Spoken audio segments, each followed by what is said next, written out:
ከራሴ አንዳች ነገር ላደርግ አይቻለኝም የሚለው የመጽሐፍ ቅዱስ እሳቤን ነው ሙስሊሙ የሚቀበለው ማለት ነው።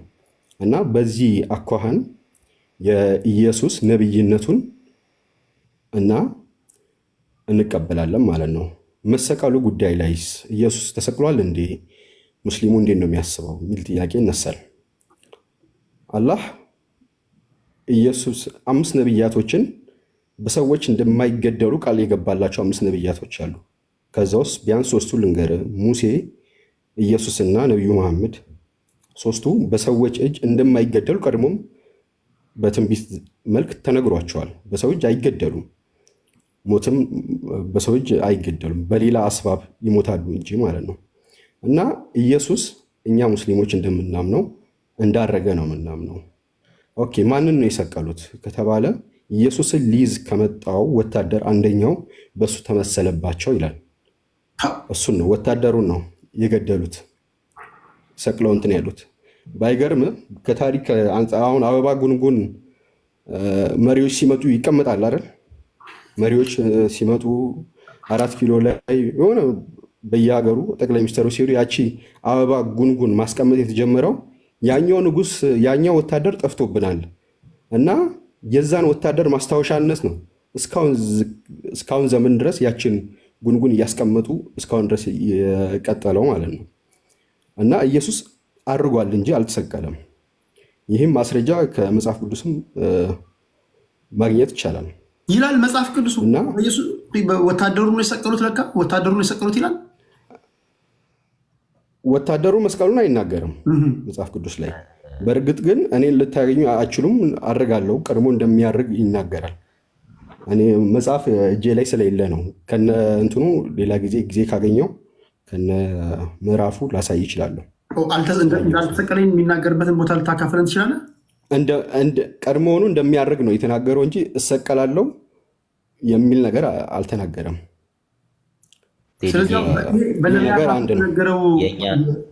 የእኛን ቤተ እምነት ማውራቱን ይተውና እኛ ከፈለገ እንዲገባ ብዬ ነው እንጂ እኔ አይመለከተኝም። የራሴ ማውራት ችግር የለብኝም። እንዲገባ ብዬ ነው። የጨርስና ችግር የለውም። እኛ መልስ ሰጠዋል። እሱ ይጨርስ ሀሳቡን ይጨርስና እኔ በራሴ መንገድ ማውራት ይችላለሁ። ችግር የለውም። ቁርአን በግልጽ የነገረኝ ነገር ስላለ ችግር የለም። አሁን የአንተ እምነት ኢየሱስ ክርስቶስ ወደ ሰማይ አረገ እንጂ አልተሰቀለም ነው ያልከው? አዎ። ስለዚህ ከዛ በኋላ ወደ ምድር ስመጣ ኢየሱስ ክርስቶስ እንደተሰቀለ ሳይሆን እንዳረገ፣ ነገር ግን ሌሎች ተሰቀለ የሚያወሩት ሊሰቅሉት ከመጡ ወይም ደግሞ እሱንም ደግሞ ቁርአን አላህ የአበባ ጉንጉን ሊያስቀምጥ የመጣ ወታደር ነው አይደለም። የዛ መታሰቢያ ተደርጎ ነው እስካሁን ድረስ የአበባ ጉንጉን የሚቀመጠው። ያ የጠፋ ወታደር ፈልጎ ስላላገኙት የእሱ ማስታወሻ እንዲሆን ተብሎ በዛ ዘመን የነበሩ ሰዎች የአበባ ጉንጉን ማስቀመጥ በዛ ታሪክ ተመስርቶ የመጣ ነው የሚል እውቀት ነው እያስጨበጥኩ ያለሁት።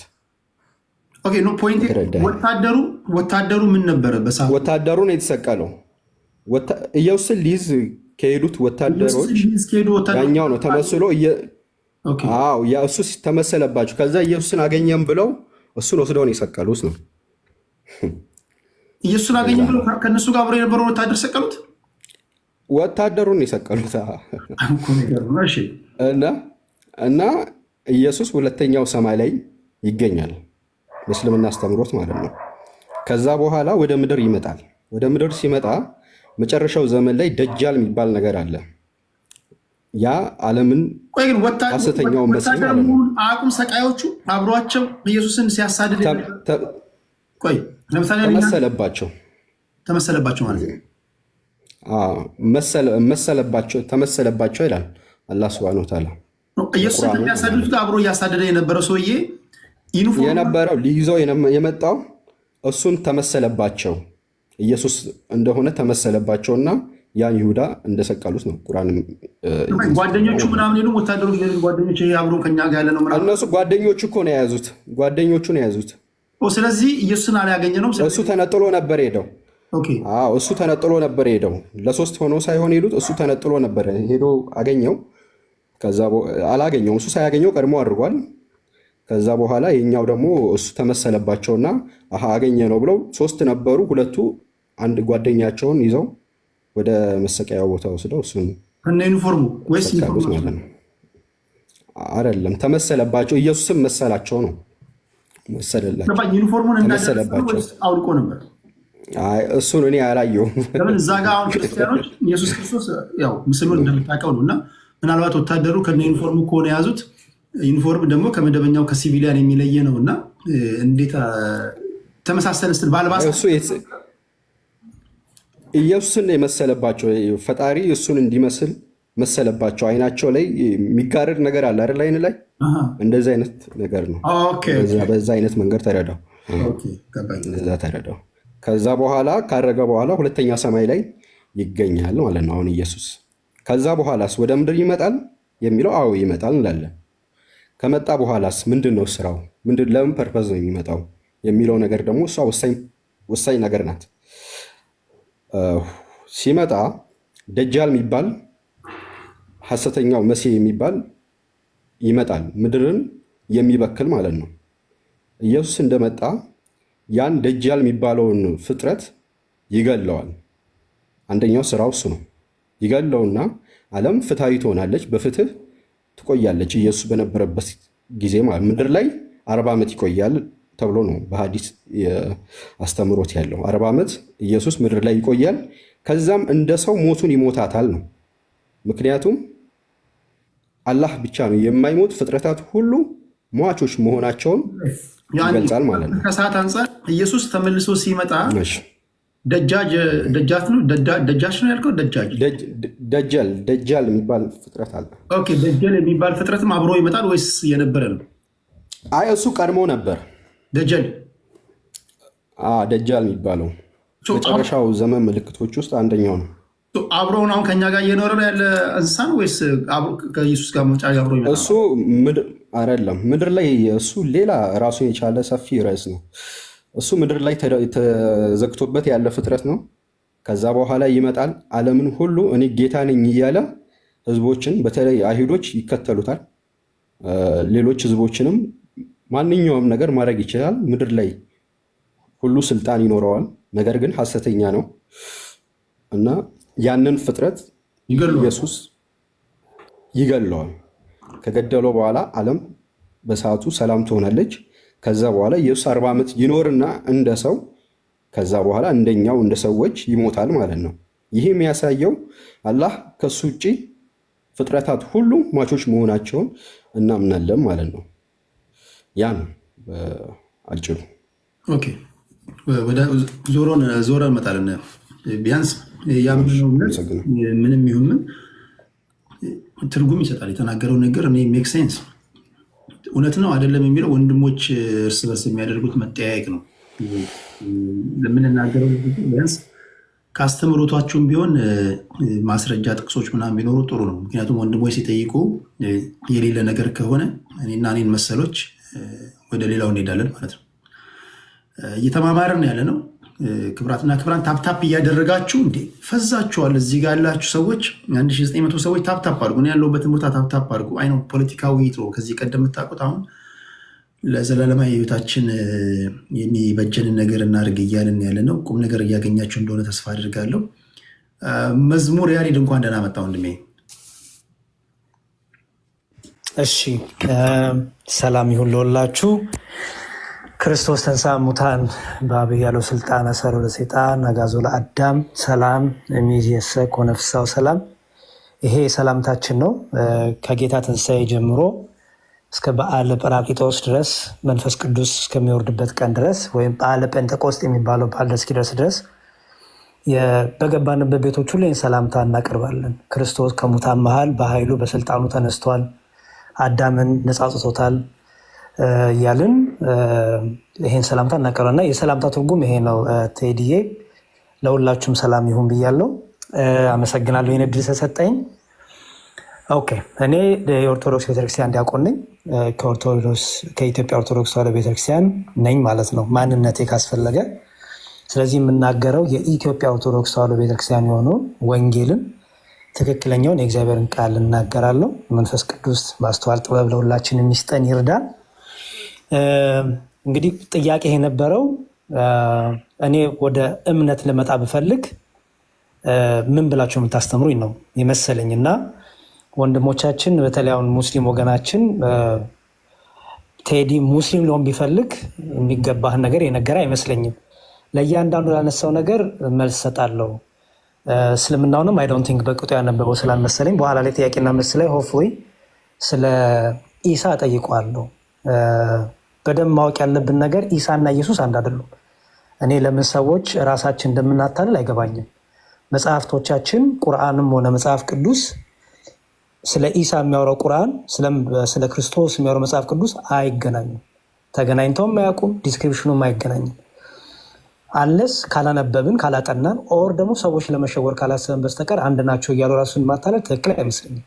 መጽሐፍት አሉ። መጽሐፍቱ ሲገለጥ የማይገናኙ ባህሪያት፣ የማይገናኙ ህይወቶች ነው የምታገኙት በኢሳና በክርስቶስ መሃል። ከስማቸው ትርጉም ጀምሮ አይገናኙም። ኢየሱስ ማለት መድኃኒት ማለት ነው። በእስልምናው ደግሞ መድኃኒት ተብሎ የተሰጠው ትርጉም የተሰጠው ነቢይ የለም። መድኃኒት መሆንም አይችልም። ምክንያቱም ሽርክ የሆነበታል ተብሎ ስለሚታሰብ። ስለዚህ ኢየሱስ ማለት መድኃኒት ማለት ነው። አዳኝ ፈዋሽ ማለት ነው። ክርስቶስ ማለት ደግሞ መሲህ ቅቡ እንደማለት ነው። እና ኢየሱስና ኢሳ አንድ ናቸው? ውሸት። መርየምና ድንግል ማርያም አንድ ናቸው? ውሸት። አላህና እግዚአብሔር አንድ ናቸው? ውሸት። ውሸት ያልኩት ለምንድን ነው? መጽሐፍቶቹ ስለማይሉ። አንድ ቢሆንማ ኖሮ መጽሐፍቱን ጠቅላላ ለምን አንድ አይነት ካራክተር፣ አንድ አይነት ባህሪ፣ አንድ አይነት ድርጊቶች ለምን አይቀመጡም? የእግዚአብሔር ህቡ የሆኑ ስሞችና የአላህ 99 ስሞች ሲተረጎሙም አይገናኙም። ስለዚህ ወይ ካላነበብን እንዲያው በቃ በተለምዶ ነው የምናወራው ብለን እሱን አስቀድመን ብንናገር፣ በኋላ ላይ ጥያቄና መልስ ካለን እያንዳንዱን እየጠየኩ ልዩነቱ ማሳየት ስለምችል፣ ወደ ክርስትናው ግን ልመለስ። ይህን ማጥራት ስላለብኝ ነው። ቴዲዬ ክርስቲያን መሆን ፈልጋለሁ ብለህ ብትመጣ የመጀመሪያ እንደ ኦርቶዶክስ ተዋሕዶ ቤተክርስቲያን ምንድነው የምናደርገው? መጀመሪያ እግዚአብሔር ማን ነው የሚለውን እናስተምርሃለን። መጽሐፍ ቅዱስ እንደሚናገረው አንድ ሰው ሲመጣ ምን ፈልጎ ምን ሽቶ እንደመጣ ይጠየቃል። ኦኬ፣ ጌታ በጣም ብዙ እልፍ ህዝብ ይከተሉት ነበረ እና ለምን እንደተከተላችሁኝ አላቸው። ግማሹ ለረሃቡ ይከተለዋል፣ ምግብ ይስጣ ሲባል ስለሰማ።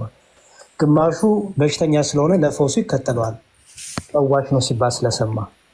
ግማሹ አዳኝ ነው ስለተባለ ካለበት ርኩስ መንፈስም ከስጋ በሽታውም ለመዳን ይከተለዋል። ስለዚህ ምንድነው የተከተላችሁበት ምክንያት እያለ ጌታ ይጠይቅ ነበረ።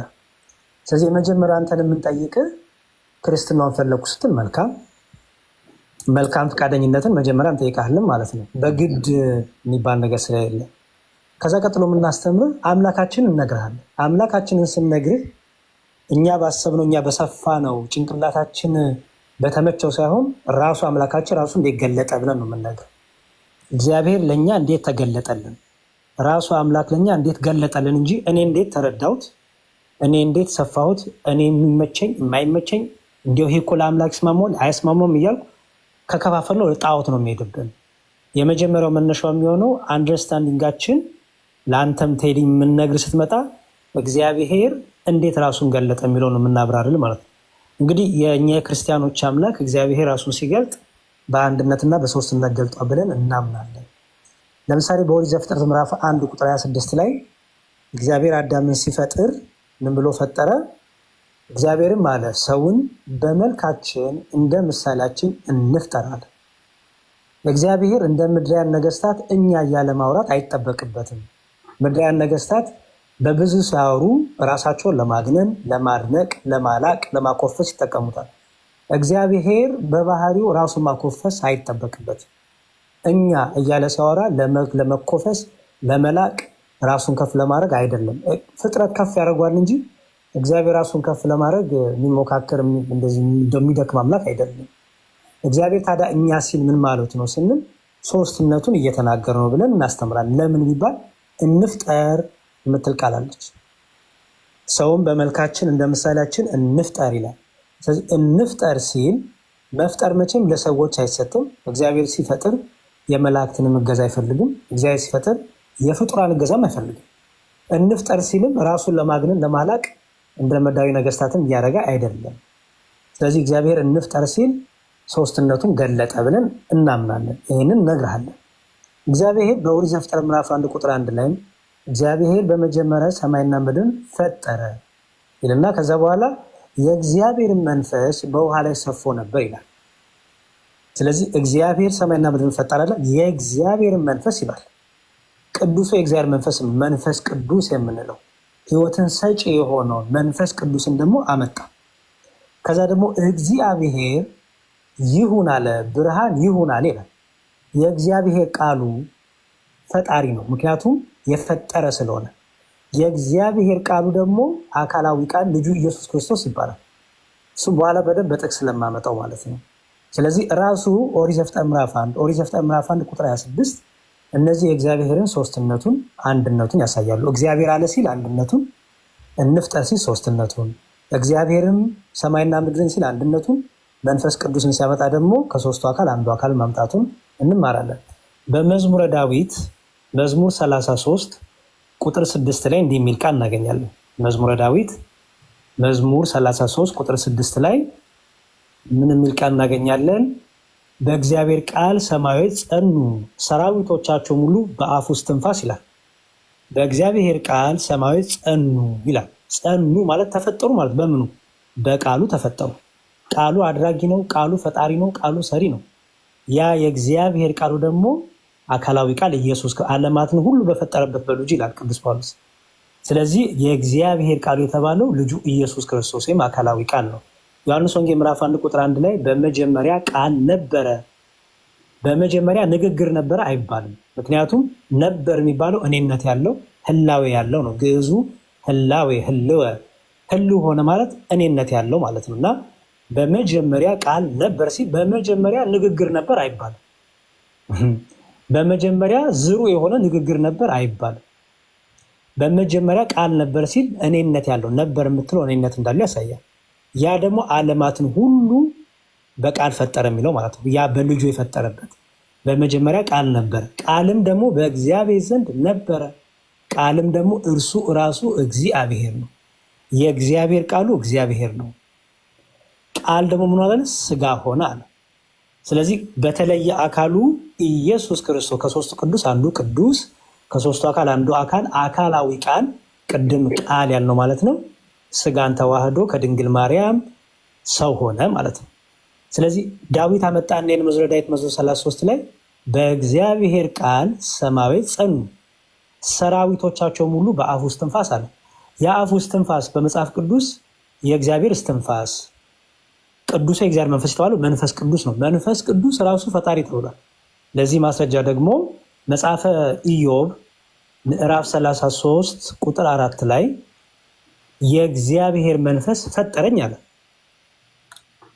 መጽሐፈ ኢዮብ ምዕራፍ 33 ቁጥር 4 የእግዚአብሔር መንፈስ ፈጠረኝ፣ ሁሉን የሚችል የአምላክ እስትንፋስ ሕይወትን ሰጠኝ ይላል። ቅድም የእግዚአብሔር መንፈስ በውሃ ላይ ሰፎ ነበር ይላል ዳዊት በመዝሙሩ። በመንፈሱም ሕይወት አገኙ ይላል። ኢዮብ ደግሞ ምን አለ? የእግዚአብሔር መንፈስ ፈጠረኝ፣ ሁሉን የሚችል የአምላክ እስትንፋስ ሕይወትን ሰጠኝ ይላል።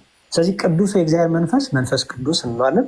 የእግዚአብሔር ቃል ደግሞ አካላዊ ቃል ኢየሱስ ክርስቶስ ይባላል። ስለዚህ መጀመሪያ የምናስተምር የእግዚአብሔርን መገለጥ እነግራለን፣ ራሱን በገለጠበት ልክ ማለት ነው። ይሄንን ካስረዳን በኋላ እንግዲህ አእማደ ሚስጥራት የምንላቸው በአንድ ኦርቶዶክሳዊ ሰው ማወቅ ያለበት መሰረታዊ ትምህርት አለው። እነዚህ መሰረታዊ ትምህርት ካልተማረ ይሄን ኦርቶዶክሳዊ አያሰኙትም። ምንድናቸው? አንደኛው ነገረ ሥላሴ የእግዚአብሔር ሶስትነቱና አንድነቱ። ሶስትነቱ በምንድን ነው ቢሉ በስም በአካል በግብር። በስም አብ ወልድ መንፈስ ቅዱስ፣ በአካል አብ ወልድ አይደለም፣ ወልድ አብ አይደለም፣ መንፈስ ቅዱስ አብና ወልድ አይደለም። እኔነት ማለት ነው እንግዲህ አካል ስንል። በግብር ደግሞ አብ የባህሪ ልጅ አለው ማን የሚባል? ወልድ የሚባል። ወልድ የባህሪ አባት አለው ማን የሚባል? አብ የሚባል። መንፈስ ቅዱስ ደግሞ ከአብ የሚሰርጽ ነው ብለን እናስተምራለን። ይሄ ነገረ ሥላሴ ይባላል። ከዛ ደግሞ ነገረ ስጋዊ አለ ወይ ሚስጥረ ስጋ የምንለው። ብዙ ጊዜ ሮንግ ኮንሰምፕሽን አለ። ምን ሚስጥር ስለሚባል በቃ ይሄ ይሸውዳሉ እኮ ያታላሉ። ይሄ ውሸት ነው። ይሄ እንዲያው ሰነፍ ሰው ሲገኝ የሚታለልበት ቃል ነው። ሚስጥር ከሆነ አሁን ምን አናገረኝ አይደል ቴዲ? ሚስጥር ከሆነ በ2000 ሰው ፊት ምን አናገረኝ? እየነገርኳቸው አይደል? ስለዚህ ሚስጢር መባሉ ለምንድን ነው? ረቂቅ የሆነ የእግዚአብሔርን የምንማርበት የእግዚአብሔርን ነገር የምናጠናበት ስለሆነ ይህ ሚስጢር ይባላል። ረቂቅ ስለሆነ የአምላክ ነገር ስለሆነ እንጂ የማይነገር አይደለም። ሰዎች የማይነገር ነው ምናምን ሲሉ ድራማ ስራ ያለው ይሄ አለማንበብ ነው፣ አለመማርም ነው።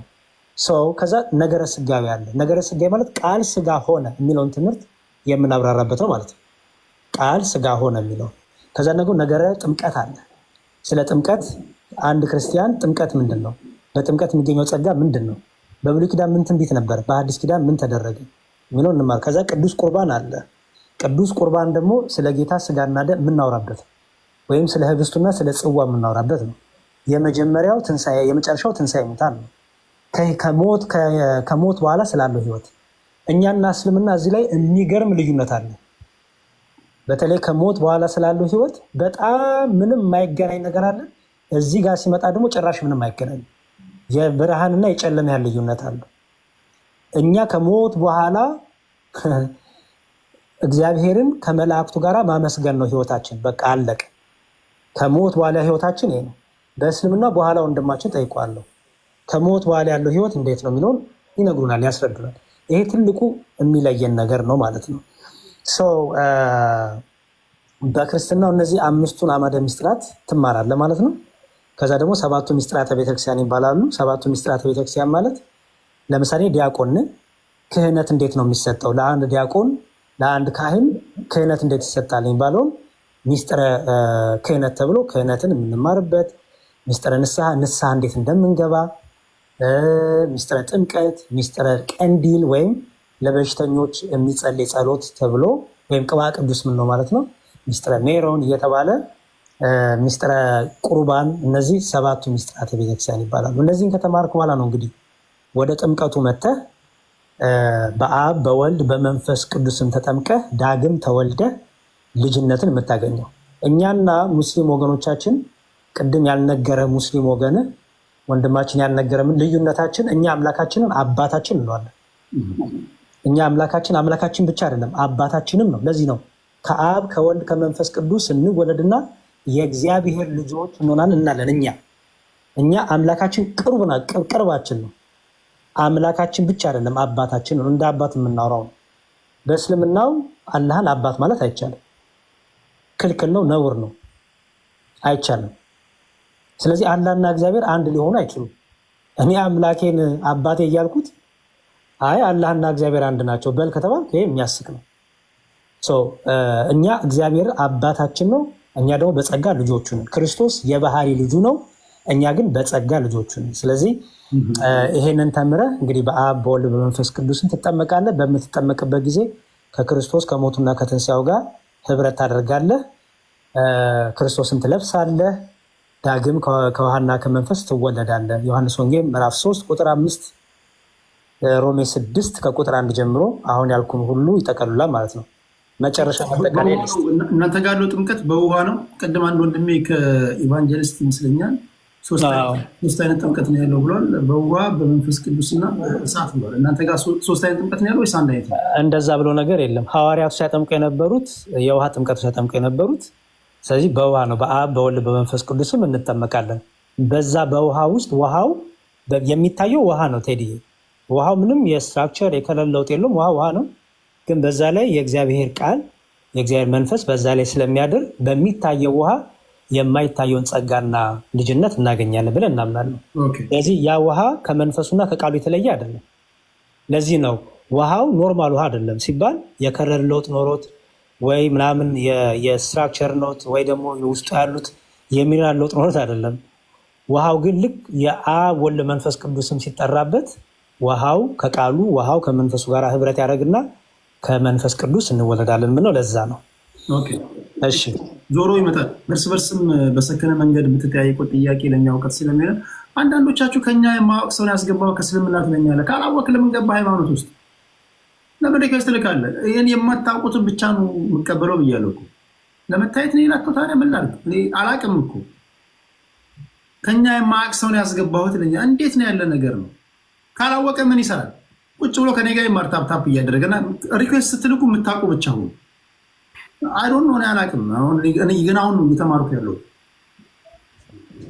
ቴዲያ አንዴ ቅድም ክርስቶስ አልተሰቀለም መጽሐፍ ቅዱስም አልተሰቀለም ይላል የሚል ነገር ተነስቷል። እሱን ማጥራት ከቻልኩ ከተሰጠኝ ዕድል ላጥራ፣ ካልሆነ ግን በኋላ ዞሮ ይመጣል።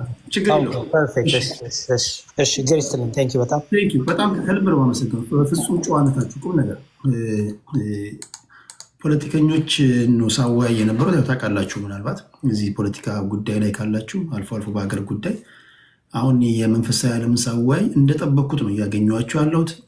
መንፈሳዊ ሰዎች መንፈሳዊ መምሰል አለባቸው። አይዶ ነው እምነት ምንም ሊሆን ይችላል። እንደ ዓለማዊ ግን መሆን የለም ብዬ አስባለሁ። እንደ ዓለማዊ መሆን የለባችሁም። ጽድቃችሁ ከዓለማውያን ካልበለጠ ለምን መንፈሳዊ ሰው ናቸው። እና እነዚህ በጣም የተረጋጉ መንፈሴ የነገረኝ ነው። በጣም የተረጋጉ ሰዎች ናቸው። የምትገቡም ካላችሁ ኦንሊ ጂሰሶች አንዱ ልጅ መጥቶ ነበር፣ ወጥቷል። አንድ ቦታ አለ። ሌላ የካቶሊክ እና አንድ አድቬንቲስት ልኮ ነበረ። ካላችሁ እምነታችሁን እንትን ላይ ጻፉልኝ፣ ኮመንት ላይ ጻፉና ሞዴሬተሮች ያስገቧቸዋል። እና ሞዴሬተሮች ስታስገቡ በተለይ የምታውቋቸው ከሁሉም አይነት የተውጣጡ ሞዴሬተሮች ስለሆነ ያሉት ሁላችሁንም ስለሚያውቁ እንደዛ እያደረጋችሁ ብታስገቡ ለማለት ያህል ነው። እሺ፣ ድል አለ ከፊቴ። ጤና ይስጥልኝ። ከዛ ፊት ኡስማኖቪች እስልምና እምነት ተከታይ ነው አይደል? አዎ የእስልምና እምነት ተከታይ ነኝ። አልሐምዱሊላህ። ልክ ነህ ቴዶ። እሺ፣ ኡስማኖቪች አለ፣ ግርዶሽ አለ፣ የእስልምና እምነት ተከታይ። ድል አለ ከፊቴ። ቴዲ እኔም እስልምና ተከታይ ነኝ አልሐምዱሊላህ። ሁለት ጥያቄ አለኝ መዝሙር ዳዊት ከተናገሩበት ላይ ከፈቀዳችሁልኝ። ችግር የለውም። አንቺ መጀመሪያ እሱን ታስረጅንና እንዴት እንዳመንሽ አዲስ ሰው ሲመጣ እንዴት ምን እንደሚጠበቅበት ትነግሪንና ትጠያየቃላችሁ። እዛ እሱን እንሰማለን ማለት ነው። የምትጠያየቁት ግን ከእንትናችሁ ቢሆን ይሄ ከተጻፈ ነገር አሁን ዝም ብሎ ቨርባሊ ወይ ኦራሊ ካለ ነገር ሳይሆን በአሉ አሉ ሳይሆን በዚህ አስተምህሮታችሁ ላይ እንደዚህ ይላል፣ ይሄ ነገር ከዚህ ጋር አይጋጭም ወይ እንደዚህ የተባባላችሁ ከቁርአንም ከመጽሐፍ ቅዱስም እንደዛ ቢሆን ይመረጣል ለማለት ያለው። ድል አለ ከፊቴ። እሺ፣ ወደ አንተ ልምጣ፣ ወደ አንቺ ልምጣ። ሰላም ቴዳይ፣ ሁላችሁንም የእግዚአብሔር ጸጋና ሰላም ይብዛላችሁ። ከወንጌል አማኞች ነው። እሺ፣ ወንጌል አማኞች። እሺ፣ የሰው ልጅ ለመዳን ምንድነው ማድረግ ያለበት? እስኪ አዲስ በዓለም ያለ ሰው። ያ እኔ ጥያቄውን ሰምቻለሁ። መጀመሪያም ለግርዶሽም ለመዝሙር ያሬድም ለዲያቆን መዝሙር ያሬድም ስታወራ እና ያንን ጥያቄ ልክ ቴዲ ምንም እንደማያውቅ ኒውትራል ሆኖ እያወራን ስለሆነ ቴዲ ወደዚህ እኔ ወደማም ነው ወይም ደግሞ የዘላለም ሕይወት ስለሚፈልግ ይህን የዘላለም ሕይወት እንዴት ያገኛል ለሚለው ጥያቄው የተቻለኝ ሁሉ ለማቅረብ ሞክራለሁ እና ወደዚህ ዘላለም ሕይወት ደግሞ እንድትመጣ ጋብዛለሁ በምነግርህ ነገር ማለት ነው። እና ስለ ዘላለም ሕይወት ስናወራ በመጀመሪያ የሰው ልጆች ከመዝሙረ ዳዊት አብዛኛውን ማለት ይቻላል በእርግጥ ከወንጌላውያን የሚለዩበት አንዳንድ ነገሮች ቢኖሩም መዝሙረ ዳዊት አሪፍ በሚገባ ሁኔታ ስለ ሥላሴ ስለ እግዚአብሔር አምላክነትና በሶስት ደግሞ አካል እንደተገለጠ በመጽሐፍ ቅዱስም እንዳለ አስረድቷል። ስለ እግዚአብሔር አብ፣ ስለ እግዚአብሔር ወልድና ስለ እግዚአብሔር መንፈስ ቅዱስ እሱ ላይ ብዙም አልሄድም። ግን ደግሞ እንደ አንድ ሰው እግዚአብሔርን የማያውቅ ወይም ደግሞ ጀስት ኒውትራል የሆነ ሰው ከሞት በኋላ ያለኝ ሕይወት ምንድን ነው? በምድር ላይ ስኖር ደግሞ ማንን ነው እያመለኩ የምኖረው? ለምንድን ነው የተፈጠርኩት? የተፈጠርኩበት ዓላማ ምንድን ነው? ደግሞ ከሞትኩ በኋላስ ምንድን ነው ዋስትናዬ? ጀስት በምድር ላይ እንደምኖረው ነው ወይ ሰማይ ላይ ሕይወት የሚቀጥለው ለሚለው ጥያቄ መልስ ይሆን ዘንድ የተቻለኝን ሁሉ አቀርባለሁ።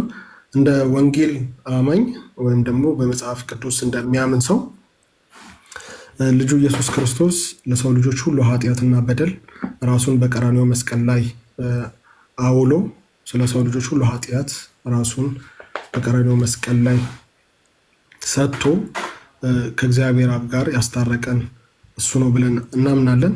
ይህም ደግሞ የሆነበት ምክንያት ይሄ ኢየሱስ ክርስቶስ ብለን የምንለው ቅድም መዝሙረ ያሬድ ቃል ብሎ የገለጸው ሰው ብቻ ሳይሆን እሱ ፍጹም አምላክ ሆኖ ከእግዚአብሔር አብ እና ከእግዚአብሔር መንፈስ ቅዱስ እኩል ሆኖ የሚኖር ነገር ግን በስጋ የተገለጠ ወይም ቃል ስጋ ሆነ የሚለውን ያ ቃል ስጋ ተካፋይ ሆኖ በስጋ ተገልጦ ስለ ሰው ልጆች ሁሉ ኃጢአት እና በደል ራሱን በቀራንዮ መስቀል ላይ ያፈሰሰ ደሙን አፈሰሰ፣ የሰው ልጆችን ሁሉ ኃጢአትና በደል የተሸከመ በመስቀል ላይ የተንጠለጠለ እንደሆነ ነው ወንጌል የሚናገረው። ይህ ለምን ሆነ ብሎ ለመናገር መጀመሪያ ከዘፍጥረት መነሳት መቻል አለብን። ምክንያቱም የአምላክ ሰው እስኪሆን ድረስ ራሱን ዝቅ ያደረገበት ያዋረደበት እውነት ምንድን ነው? ወይንስ ደግሞ ለምንስ ምክንያት አስፈልገ ይህንን መሆን የሚለውን ከዘፍጥረት መነሳት መቻል አለብን። ያው እንደምናውቀው ዘፍጥረት እግዚአብሔር ሰማይና ምድርን ከሰራ በኋላ እና በምድር በሰማይም ያሉትን ነገር ሁሉ ከፈጠረ በኋላ እግዚአብሔር የሰው ልጆችን ለመጨረሻ ጊዜ ያበጀው ያ የሰው ልጅ በእግዚአብሔር ክብር ይኖር ዘንድ ከእግዚአብሔር ጋር ይመላለስ ዘንድ በዛ በኤደን ገነት ሳለ ከእግዚአብሔር ትእዛዝ ወጣ። ወይም ደግሞ እግዚአብሔር አታድርግ ያለውን ነገር በማድረግ ከእግዚአብሔር በሞት ተለየ። በምንም ሞት ብትሉኝ በስጋ ሞት አይደለም፣ በመንፈስ ሞት ወይም ደግሞ ከእግዚአብሔር ጋር የሚያደርገውን ኮኔክሽን ግንኙነት ተቋረጠ ማለት ነው። እና ይህ ሞት ከሰው ልጆች ከእግዚአብሔር ጋር ያላቸውን ግንኙነት ስለቀየረ ወይም ደግሞ ከእግዚአብሔር ጋር የነበራቸውን ህብረት ስለለወጠ የሰው ልጆች ሞት የሚባለውን እውነት የስጋ ሞትም አዘሴም ታይም ደግሞ መንፈሳዊ ሞት እንዲሆን ሆነ ማለት ነው። በስጋ አዳምና ሔዋን አልሞቱም፣ ህይወታቸውን ቀጥሏል። ምክንያቱም እኛም ለዚህ ለዛሬ መኖራችን የነሱ በስጋ መቀጠል ምክንያት ነው እና ግን በስጋ መኖራቸው ብቻ ሳይሆን ያ ከእግዚአብሔር ክብርና ህልውና የወጡበት ያ እውነት እግዚአብሔርን ሁልጊዜ የሚያሳስበው እውነት ነው። ወይም ደግሞ የሰው ልጆች እግዚአብሔር ለሰራበት ዓላማ ለፈጠረው ዓላማ ሆኖ አለመገኘታቸው እግዚአብሔር ለሰራው ነገር ዓላማው ለሰራው ፍጥረት ግድ የሚለው ጌታ ስለሆነ የሰው ልጆችን ሁሉ የሚወድ ጌታ ስለሆነ እንግዲህ ይሄ ወንጌል ብለን የምንለው ነገር መጣ። ምክንያቱም አሁን ቶሎ ቶሎ የምናገረው ቴዲ እንዲድን ስለሆነ የማወራው ወይም ደግሞ እዚህ ውስጥ ያሉ ሰዎች ይህንን የወንጌል እውነት አምነው ወደዚህ እውነት እንዲመጡ ስለምፈልግ ማለት ነው። እና ይሄ ሰው ልጅ ከእግዚአብሔር ጋር የተለየበት ያ መንገድ ከእግዚአብሔር ጋር የነጠለው ያ እውነት እግዚአብሔር በመካከል ሆኖ እግዚአብሔርንና ሰውን አንድ ሊያደርግ የሚችል የሰው ጽድቅ ስላልተገኘ ወይም ደግሞ በእግዚአብሔርና በሰው መካከል ተገኝቶ ያ ከእግዚአብሔር የተለየው ያ የሰው ልጅ ወደ እግዚአብሔር ክብር ሊመልስ የሚችል ማንም አልተገኘም። እንደምናየው በብሉይ ኪዳን እንደምናውቀውም እንደምናነበውም እግዚአብሔር በሙሴ በኩል ሕግ ሰጠ። ያንን ሕግ በመጠበቅ በእግዚአብሔር ፊት ይመላለሳል። ያንን ሕግ ደግሞ ሲሽር ወይም ደግሞ ያንን ሕግ ሲተላለፍ ደግሞ በእግዚአብሔር ፊት ለንስሐው የሚሆን መስዋዕት ያቀርባል ወይም ደግሞ ከእግዚአብሔር ጋር ለመታረቅ። ያ ነገር ግን ከህሊናው የሚጸዳበት ሳይሆን ጀስት በየዓመቱ ላደረገው በደልና ኃጢአት ካሳና ምትክ ይሆን ዘንድ የነፍሱን በደልና ኃጢአት የሚያስተሰርይ ሳይሆን ለህሊናው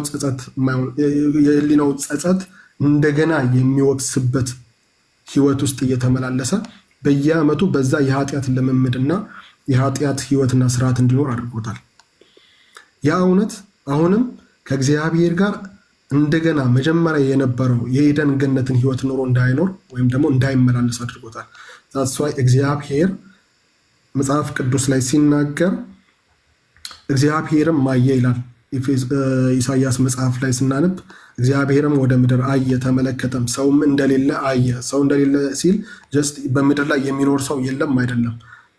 ወደ እግዚአብሔር ሊቀርብ የሚችል ወይም ደግሞ ወደ እግዚአብሔር ህዝቡን ይዞ ሊቀርብ የሚችል ማንም የለም። ወይም በእግዚአብሔርና በሰው መካከል ሊገኝ የሚችል በጽድቅ ሊገኝ የሚችል በእግዚአብሔር ፊት እኩል ሆኖ ከእግዚአብሔር ጽድቅና ከሰው ልጆች ጋር ሆኖ የሚገኝ በእግዚአብሔር ፊት ስላልተገኘ እግዚአብሔር የገዛ ክንዱ መድኃኒትን አመጣለት ይላል። ያ የገዛ ክንድ ማን ነው?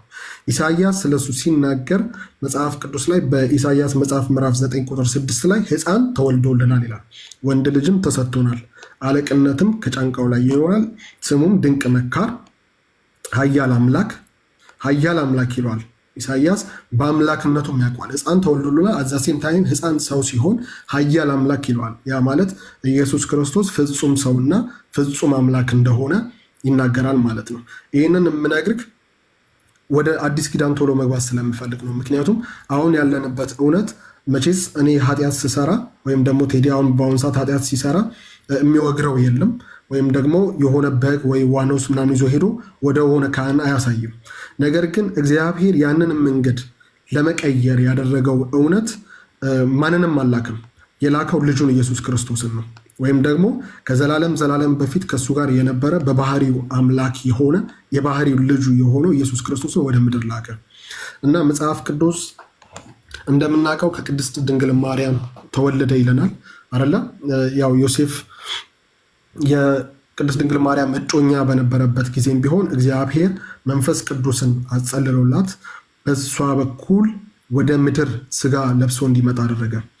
ያ እውነት የተገለጠ ነው፣ የተሰወረ እውነት አይደለም፣ ከሰዎች የተሰወረ እውነት አይደለም። ስለዚህ ይህ ኢየሱስ ክርስቶስ ለምን መጣ ወይም ደግሞ ለምን ሰዎች ከእግዚአብሔርና ከሰው መካከል አልተገኙም ብለን ስንል መጽሐፍ ቅዱስ በሮሜ መጽሐፍ ምዕራፍ 3 ቁጥር 23 ጀምሮ እንደዚህ ይላል። ከ20 ጀምሮ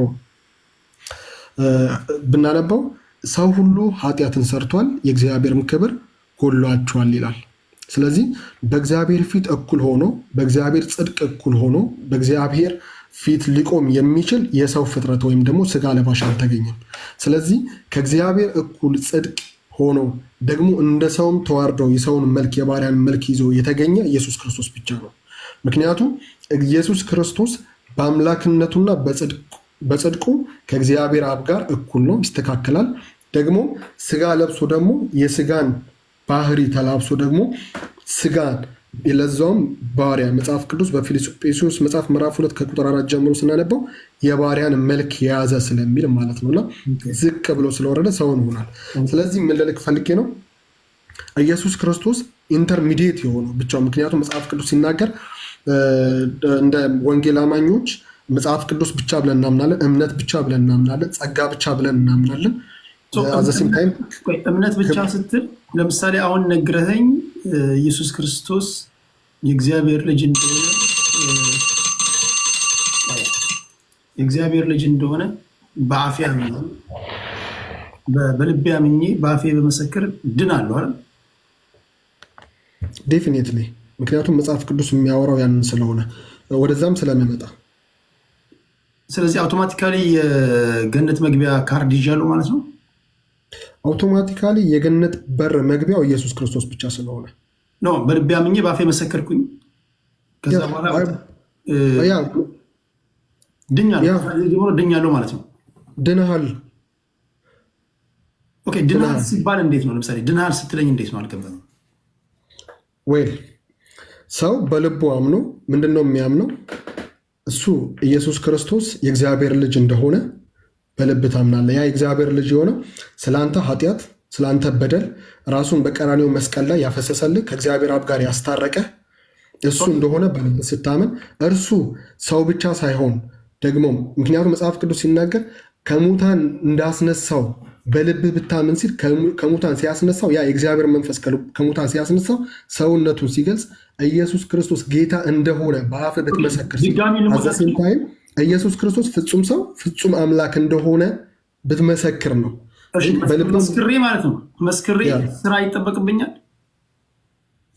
ያ ይህ ስራ ምን መሰለክ የምትድንበት አንዳንዱ ድኖ አሁን ለምሳሌ እኔ ማውቃቸው 2 ጓደኞች አሉኝ፣ ህዝብ የሚያውቃቸው ናቸው። መሰከሩ ኢየሱስ ክርስቶስ ጌታ እንደሆነ በልባችን አምነናል በአፋችን እንመሰክራለን ብለው መሰከሩ። ተመልሰው ወደ ሙዚቃው ዓለም ገቡ። እኛውን ምንድን ናቸው? ድነው ሞቱ ነው የሚባሉት ወይስ በቃ ኦልሬዲ ድነዋል አንዴ ስለመሰከሩ ነው የሚባሉት? መጽሐፍ ምን ይላል መሰለክ? እነዚህ ሰዎች ድነዋል፣ ግን በስራው ክደውታል። ምን መሰለክ?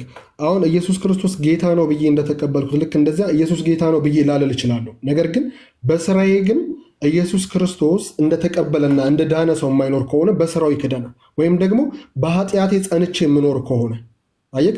አሁን ለምሳሌ በስራ ሰው እንደማይድን የሚናገረው መጽሐፍ ቅዱስ ሲናገር ምን አይነት ሰው ነው ወደዚህ ጌታ የሚመጣው? ምን አይነት ሰው ነው? አሁን ፐርፌክት የሆነ ሰው ነው ወይ ወደዚህ የሚመጣው ብለህ ብትናገር መጽሐፍ ቅዱስ በማቴዎስ መጽሐፍ ምዕራፍ 11 ቁጥር 28 ላይ እንደዚህ ይላል።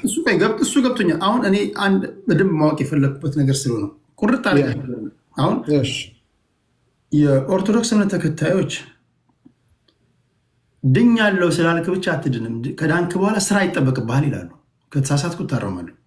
እምነት ያለ ስራ ከንቱ ነው የሚለውንም ቃል ያክሉልሃል። ለምሳሌ ከዳንክ በኋላ እንደገና ስራ ይጠበቅብሃል፣ መስራት አለብህ፣ መመላለስ አለብህ ይለዋል። እናንተ ጋር ደግሞ ኢየሱስ ክርስቶስን እንደ ግል አዳኝ አድርጌ ብቀበል በልቤ አምኜ በአፌ ከመሰከርኩ በመሰክር ድህነቴ ሊወሰድ አይችልም። በቃ ድኛለሁ ማለት ነው እንደፈለኩ ከዛ በኋላ ኖ በፍጹም። አንደኛ የምትቀበለው እውነትና የምትቀበለው ድነት መጽሐፍ ቅዱስ ምን ያህል መሰለህ? ሰዎችን ሁሉ የሚያድን የእግዚአብሔር ጸጋ ተገለጠ ይላል። ያ ጸጋ ይላል አሁን ሰዎችን ሁሉ የሚያድን የተገለጠው ያ ጸጋ ኢየሱስ ክርስቶስ ነው። ከዛም እንደሚታቃል ያ ጸጋ አድኖክ ዝም ብሎ የሚለቅክ አይደለም። ኃጢአተኝነትንና ዓለማዊ ምኞትን ክደን ይላል። አየህ ኃጢአተኝነትን አዘሴም ታይም ዓለማዊ ምኞትን ክደን ከዛስ የከበረውን ተስፋችንን እርሱም የመድኃኒታችንና የአምላካችን ኢየሱስ ክርስቶስን ክብር መገለጥ እየጠበቅን ያ መምጣት እየጠበቅን ከዛስ በአሁኑ ዘመን ራስን በመግዛትና እግዚአብሔርን በመምሰል እንዴት እንደምንኖር ያስተምረናል ይላል። አየህ አሁን ይሄ የሚያድንህ ጸጋ ወይም ድኛለሁ ብለህ በኮንፊደንስ የምትናገርበት ያ ጸጋ እንደፈለክ እንድትሆን እንድትለቅ የሆነ ነፃነት ነው ብለህ እንድትኖር የሚያደርግ ጸጋ አይደለም። ሲጀመር እንደዛም እንድትኖርም አያደርግህም። ነገር ግን አሁን የኦርቶዶክስ ወንድሞች አሁን እንዴት መሰለህ እኔ በደንብ ማወቅ የምፈልገው ፓርት ስለሆነ ነው። ድህንነትን ካልጠበቅከው በስራ ካላገዝከው ይነጠቅብሃል አንድ ነገር ነው። ስለዚህ ድኛለሁ ስላልኩኝ ኢየሱስ ጌታ ነው ብቻ ስላልኩኝ በዛ እንደ ፓስዋርድ ወይም እንደ ማለፊያ ቃል ይዤ ስማት ገባለው ወይስ ኢየሱስ ጌታ ነው ወይም ደግሞ ኢየሱስ ክርስቶስን በልቤ አምኜ በአፌ ከመሰከርኩ በኋላ ስራ ይጠበቅብኛል፣ መስራት አለብኝ? እሱ ሁለቱም ብቻ ቁርጥ ያለ መልስ ነገረኝ። ቴዲ ቁርጥ ያለ መልስ ነው የምነግርህ። ኢየሱስ ክርስቶስን በልብህ አምነህ በአፍ እንደመሰከርክ ድነሃል። ፔሬድ። ግን ይሄ የዳንክበት እውነት ግን ይሄ ድኛለሁ ብለህ የምትነግርበት እውነት ግን ነገ ከዳንክ በኋላ እንደፈለግ የምትኖርበት የሆነ ፓስዋርድ ብቻ አይደለም። ያ ማለት ምንድን ነው? ለመዳኔ ስራ አስደግፋለሁ ወይም ደግሞ እግዚአብሔር እንዲቀበለኝ የሆነ ስራ ከራሴ የማዋጣው ነገር አለ ወይ? የለም። እግዚአብሔር በአንዴ በልጁ በክርስቶስ ኢየሱስ በሰራው በመስቀል ስራ ረክቷል፣ ጨርሷል። ምክንያቱም እንዲሁ በጸጋ ድናቸዋል ብሎ ሲል መጽሐፍ ቅዱስ በኤፌሶን መጽሐፍ ምዕራፍ 2 ቁጥር 8 እስከ 10 ድረስ ስናነባው ምንድነው የሚለው? እንዲሁ በጸጋ ድናቸዋል። ጸጋው በእምነት አድኗቸዋል። ምንድነው ጸጋ? አንፌቨርድ ወይም ደግሞ የሆነ የማይገባክን የተቀበልከው ነፃ ስጦታ ነው። ያ ማለት ከአንተ መልካም ስራ ወይም ቅንነት ወይም መልካም በጎ ስራ ያልተቀበልከው ያድነት። ነገር ግን ይህንን የተቀበልከውን ጸጋ ግን እንዴት እንደምትኖር ስለሚያስተምርክ ያንን መልካም ስራ ግን ትሰራለህ። የምትሰራው ግን ስለ ዳንክ የምትሰራው ኑሮ ነው ወይም ደግሞ በክርስትና ህይወት የምትገለጥበት ፍሬ እንጂ ለመዳንክ ታኮ እያስገባክ ወይም ደግሞ እግዚአብሔርን በዛ የሆነ ስራ እሱ በሰራው በመስቀል ስራ ላይ ተጨማሪ እያደረግክ ግን አይደለም። የመጨረሻ አደረገ ሙዚቃ አቁም ያለው በጌታ ነኝ ካሉ በኋላ ድጋሚ ምክንያቱም ድጋሚ ወደ ሙዚቃ የተመለሱ ሰዎች ወደ መንግስተ ሰማያት ነው የሚገቡት ወደ ሲኦል ነው የሚገቡት? መጽሐፍ ቅዱስ ምን ይላል መሰለክ? ልጆች ሆይ ይላል ዮሐንስ መልእክት ምዕራፍ በአንደኛ ዮሐንስ መልእክት ምዕራፍ 2 ቁጥር 1 ጀምሮ ልጆች ሆይ ይላል ኃጢአት እንዳታደርጉ። ልጆች ያመኑትን ሰዎች ነው ወይም በልጁ በክርስቶስ ኢየሱስ አምነው የዘላለምን ወራሽ ያገኙ ሰዎች ናቸው። ወይም እነግርካለሁ በእግዚአብሔር ለምታምኑ ለእናንተ የዘላለም ሕይወት እንዳላችሁ ታውቁ ዘንድ ይህን እጽፍላችኋለሁ ይላል በአንደኛው ዮሐንስ መልእክት ምዕራፍ 5 ቁጥር 13 ላይ ብታነበው። እዚህኛም በአንደኛው ዮሐንስ መልእክት ምዕራፍ 2 ቁጥር 1 ላይ ደግሞ ስታነበው እንደዚህ ይላል ልጆቼ ወይ ኃጢአት እንዳታደርጉ ይህን እጽፍላችኋለሁ ይላል። ምን እንዳታደርጉ? ኃጢአት እንዳታደርጉ። ነገር ግን ኃጢአትን ብታደርጉ ከአብ ዘንድ ጠበቃ አለን ይላል፣ እርሱም ጻድቅ የሆነው ኢየሱስ ክርስቶስ ነው ይላል። አሁን ጻድቅ የሆነ ኢየሱስ ክርስቶስ አለ ስለኛ በአብ ፊት የሚታይ። ያ ማለት ምን ማለት ነው? እግዚአብሔር ቴድን የሚያየው ወይም ደግሞ እግዚአብሔር እኔን የሚያየኝ በልጁ በክርስቶስ ኢየሱስ በኩል ከሆነ ድኛለሁ። ያ ማለት ምን ማለት ነው? ልጁ ኃጢአት አያውቀውም፣ በደል አያውቀውም። ምክንያቱም ጽድቅ ነው ወይም ጻድቅ ነው። ተረዳከኝ? ስለዚህ ይሄ ሰው ተቀብሏል ጌታን። የሆነ ታይም ላይ ኢየሱስ ክርስቶስ ጌታ እንደሆነ በአፉ መስክሯል። እግዚአብሔር ከሙታን እንዳስነሳው በልቡ አምኗል። ይሄ ሰው በእምነት ድኗል። ነገር ግን አዚ ስንታይም ተመልሶ በዛ ኃጢአት ልምምድ ውስጥ ተመልሶ ንስሐ ህይወት ሳይኖረው ወይም ደግሞ በእግዚአብሔር ፊት ሳይመለስ እድል አለው። ግን በዘፋኝነቱና በኃጢአተኝነቱ ከቀጠለ ግን እድል አይኖረውም። አይነት ይሄ ሰው ኢየሱስ ጌታ አይደለም ብሎ አላለም እንጂ ስራው እሱ ኢየሱስ ክርስቶስን ክዶታል። በስራው ነው የካደው። በአንደበቱ አይደለም። ምክንያቱም መጽሐፍ ቅዱስ ሰው በልቡ ያለው ነው ያንኑ ነው የሚኖረው፣ ያንኑ ነው የሚያመላልሰው። ገባ? የልባችንን ሀሳብ ነው የምንመላለሰው። ስለዚህ በአፋችን ኢየሱስ ጌታ ነው እንዳለ ሁሉ አይ ኢየሱስ ጌታ አይደለም ብዬ እስክል ድረስ አይደለም እግዚአብሔርን የምክደው። በልቤ ያለውን ሀሳብ የምኖረው የኃጢአት ምልልስና የኃጢአት ኑሮ እግዚአብሔርን የምክድበት ምልልስ ነው። እሺ ገብቶኛል።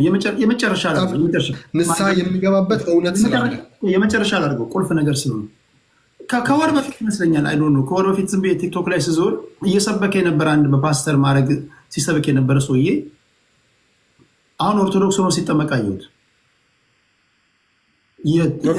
የሐሰተኛ መንገድ ላይ ነኝ ብሎ ንስሐ ገብቶ ኦርቶዶክስ ተዋህዶ ውስጥ ነው ያለው። ይሄ ሰውዬ አሁን በአንተ አስተምሮ የት ነው የሚሄደው? መጀመሪያ ድኗል። ኦብቪየስሊ ኢየሱስ ክርስቶስን በልቡ አምኖ በአፉ መስክሯል፣ ሰብኳል ምናምን። አሁን ኦርቶዶክስ ነው። ይህ ሰውዬ በአንተ አስተምሮ ሲሆን ነው የሚሄደው? ገሃነም ነው የሚሄደው? ቱ ቢ ኦነስት ቴዲ ከኢየሱስ ክርስቶስ ውጭ መጽሐፍ ቅዱስ ሲናገር በሩ እኔ ነኝ አለ።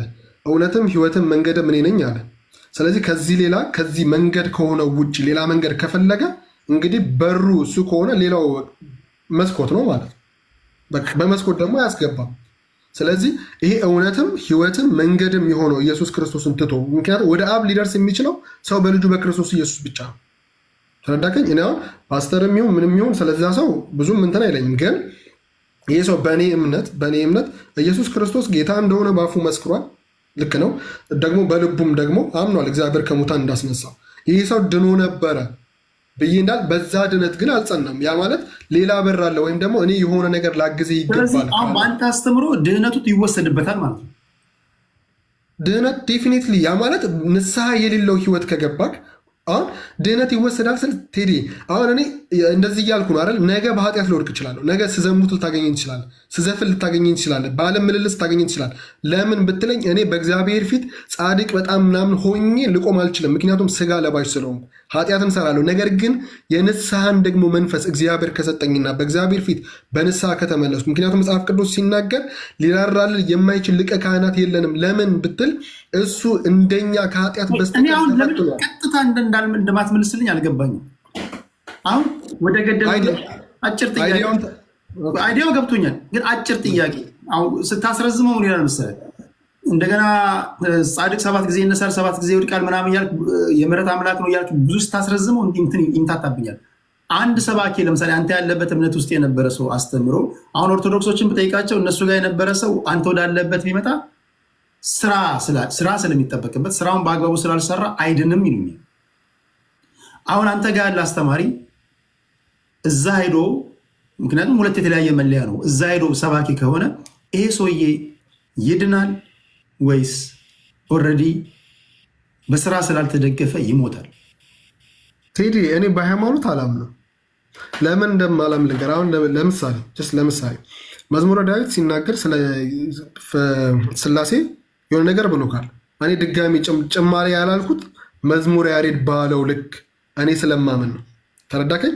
ኢየሱስ ክርስቶስ በልቡ አምኖ በአፉ መስክሮ ኢየሱስ ክርስቶስ ጌታ እንደሆነ በአፉ መስክሮ እግዚአብሔር ከሙታን እንዳስነሳው በልቡ አምኖ በኢየሱስ ክርስቶስ በኩል ወደ እግዚአብሔር አብ መግባት የሆነለት ሰው ኦርቶዶክስ ሆነ ሙስሊም ሆነ ጴንጤ ሆነ ምናምን ነገር እኔ አያገባኝም። ነገር ግን ሰው በልጁ በክርስቶስ ኢየሱስ አምኖ ግን መዳን አለበት ብዬ አምናለሁ። ግን ይሄ ስራ የሚባለው እውነት ግን የጽድቅ ስራ የሚባለው ለመጽደቅ የምንሰራው ወይም በእግዚአብሔር ፊት ሞገስ የምናገኝበት ስራ ነው ወይስ ደግሞ እኛ መጽሐፍ ቅዱስ ሲናገር መልካሙን ስራ ለማድረግ በክርስቶስ ኢየሱስ ተፈጠርን የሚለውን ደግሞ የተፈጠርንበትን ወይም ደግሞ እግዚአብሔርን ወርሽፕ የምናደርግበት እውነት ነው። አሁን ለመዳን ሲሆንና ወርሽፕ የምናደርግበት በጣም ይለያል። ምክንያቱም መጽሐፍ ቅዱስ በያዕቆብ መልእክት ይናገራል። ወደ አንተ እመጣለሁ። ያሬድ አጭር ጥያቄ። አንድ ሰው ኦርቶዶክስ መምህር የነበረ ሰው ፕሮቴስታንት እምነት ተከታዮኛሉ ቢል አንተ ባለህበት አስተምሮ ይሄ ሰውዬ ይድናል ወይስ አይድንም? አይድንም። ምክንያቱም ከመጀመሪያውም የለየን አስተምሮ ስለሆነ አስተምሮ ላይ ደግሞ ኮምፕሮማይዝ የምናደርገው መካከል የሚባል ትምህርት የለም። ያለችው አንድ ቤተክርስቲያን ናት፣ የጌታ አካል የሆነች እውነትም ያለው አንድ ነው። በኦርቶዶክስ አሁን ለምሳሌ በቅርቡ ወደ ፕሮቴስታንት ከፕሮቴስታንት ወደኛ የመጣው ሲመጣ እመን ብቻ አምናል ድናል አላልነውም። እኛ አንድ ሰው ወደ ኦርቶዶክስ ሲመጣ አምኖ ከዛ ደግሞ እንዲጠመቅ ከቅዱስ ሚስጥሩ ከስጋው ደግሞ እንዲካፈል እናደርጋለን። ይሄን ካላረገ ከምስጢር ካልተካፈለ ጌታን አያገኘውም፣ ጌታን አይለብስም። በማመኑ ብቻ ለምሳሌ አሁን ቴዲ ዛሬ አስተማርን አይንን ጨፍን እጅን ወደ ላይ አድርግ በቃ አምኛለሁ ቻው ዳንክ። ይሄ በእኛ በኦርቶዶክስ እንደዛ የለም። ኦኬ ይሰረዛል የለም። ምንድነው የሚደረገው መሰለት? ሄድ በእኛ መጽሐፍ ቅዱስ እንደሚናገረው ካልተጠመቅ ክርስቶስን አትለብሰውም። ከሞቱና ከትንሣኤው ጋር መታበር አለ። በአንድ ሰው ክርስቶስን ለመልበስ ከክርስቶስ ከሞቱና ከትንሣኤው ጋር ለመታበር ግዴታ መጠመቅ አለበት። ከኃጢአቱም እንዲታጠብ ግዴታ መጠመቅ አለበት። ስለዚህ ያምናል፣ ይማራል። ይሄ በእምነቱ ወደ መዳን ጎዳና ይወስዷል፣ ወደ መዳን ጉዞ ያስጀምሯል። መዳኑ ግን የሚፈጸመው ያመነ የጠመቀ ይድናል ስለሚል ጥምቀትን ቅዱስ ቁርባኑን ወስዶ ድነቱን ይፈጽማል ማለት ነው። ከዛ በኋላ ምንድነው የኛ ድነናል ስንል እኛ ላዋጣንበት እኛ ያልተሳተፍንበት ከእርሱ ቸርነት የሆነ በስጦታው የሆነ በመስቀል ላይ ቤዛ ሆነ እንደ ብሉይ ኪዳን ሕግ መገረዝ አይጠበቅብንም። አሁን ከኛ የሚጠበቀው ማመን ነው። ማመን አምነን ልጅነትን እናገኛለን። በጥምቀትና በቅዱስ ቁርባን ታትመን ልጅነትን እናገኛለን። ይሄ ድነናል። ከዛ ደግሞ እየዳንን ነው። ይህ ወደ መዳን የመጣው ሰው ደግሞ ክርስቶስን በመምሰል ሕይወት ዕለት እስከ ዕለት ፍጻሜው ድረስ በመልካም ፍሬ በመንፈሳዊ ፍሬ እያፈራ መሄድ ማደግ አለበት። ምክንያቱም ይሄን ፍሬ ካላፈራ ስለሚቆረጥ መዳኑ ስለሚያጠው። ስለዚህ መዳን በጸጋ ይሰጣል። ጸጋውም ጥምቀቱ ነው። ጸጋውም ክቡር ስጋው ክቡር ደሙ ነው። ከዛ በኋላ ይህን ጸጋ ካገኘ በኋላ ይህን ጸጋ መጠበቅ ግዴታው ነው በመንፈሳዊ ፍሬ በመመላለስ። መጨረሻ ላይ ደግሞ ክርስቶስ ሲመጣ ደግሞ በዓለም ፍጻሜ የጸኑትን ደግሞ ያድናቸዋል። ስለዚህ ሲመጣ ደግሞ መዳኑ ይፈጸምለታል፣ ወደ ዘላለም ይገባል ማለት ነው። የእኛ ትምህርት ይሄ ነው። ኦኬ ወደ ሌሎች ከመሄድ በፊት በመሀል ስለገባሁ አንድ ደቂቃ ልስጥና ራፓፕ አድርገው ድል አለ። መልካም ቴዳይ መጽሐፍ ሲናገር እንደዚህ ይላል፣ እናንተ ደካሞች ሸክማችሁ የከበደ ሁሉ ወደ እኔ ኑ፣ እኔም አሳርፋችኋለሁ። በላያችሁ ተሸከሙ፣ ከእኔ ተማሩ፣ እኔ የዋህ ነኝና ልቤም ትሁት ነውና ለነፍሳችሁም እረፍት ታገኛላችሁ። እዚህ ውስጥ ያላችሁ ቴዲም ብትሆን መጽሐፍ ቅዱስ ሲናገር እግዚአብሔር የጠራው ወይም ደግሞ ከእግዚአብሔር ሕልውና ውስጥ የወጣው ያ ሰው ወደዚህ ወደ እግዚአብሔር ሕልውናና ለነፍሱ እረፍት የሚያገኘው ይሄ እናንተ ደካሞች ኑ ወዳለው ወደ ኢየሱስ ክርስቶስ ካልመጣ በስተቀር ፍጹም ለነፍሱ እረፍት ሊያገኝ አይችልም። ስለዚህ ከኛ በጣም ሰራተኞች ስለሆን ወይም ደግሞ በጣም በእግዚአብሔር ፊት በጽድቅ በቅድስና ሕግ ጠብቀን ምናምን ነገር በእግዚአብሔር ፊት ልንጸድቅ አንችልም። ስለዚህ ይሄ ሊጸድቅ የማይችል ሰው ታዲያ እንዴት ነው ሊድን የሚችለው? ምንድን ነው ተስፋ ብትሉ ኑ እናንተ ደካሞች ብትሆኑም ኑ እኔ ያሳርፋችኋለሁ ያለው ወደ ኢየሱስ ክርስቶስ ከመጣችሁ ግን ዛሬም ሊያሳርፍ ዛሬም ደግሞ ሊቀበላችሁ የታመነ ነው። ምክንያቱም መጽሐፍ ቅዱስ ሲናገር በእርሱ የሚያምን ሁሉ የዘላለም ሕይወት እንዲኖረው እንጂ እንዳይጠፋ እግዚአብሔር አንድያ ልጁን እስኪሰጥ ድረስ ዓለሙን እንዲሁ ወዷልና ያለምንም ነገር ወዶናል ኢየሱስ። ስለዚህ መዳን በሌላ በማንም የለም፣ እንድንበት ዘንድ ከሰማይ በታች የተሰጠን ሌላ የለምና በማንም ልንድን አንችልም።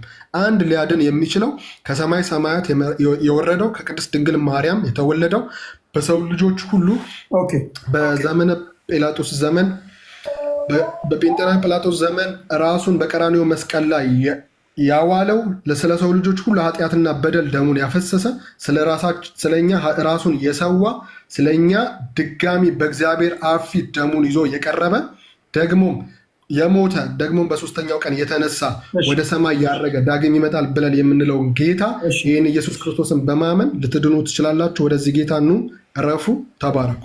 እሺ ትንሽ የሆነ ቦታ ላይ ግራ መጋባት ያለ ነገር ይመስለኛል። ይጠራል ወደ አንድ ነገር እንትን ልበልህ፣ ይቅርታ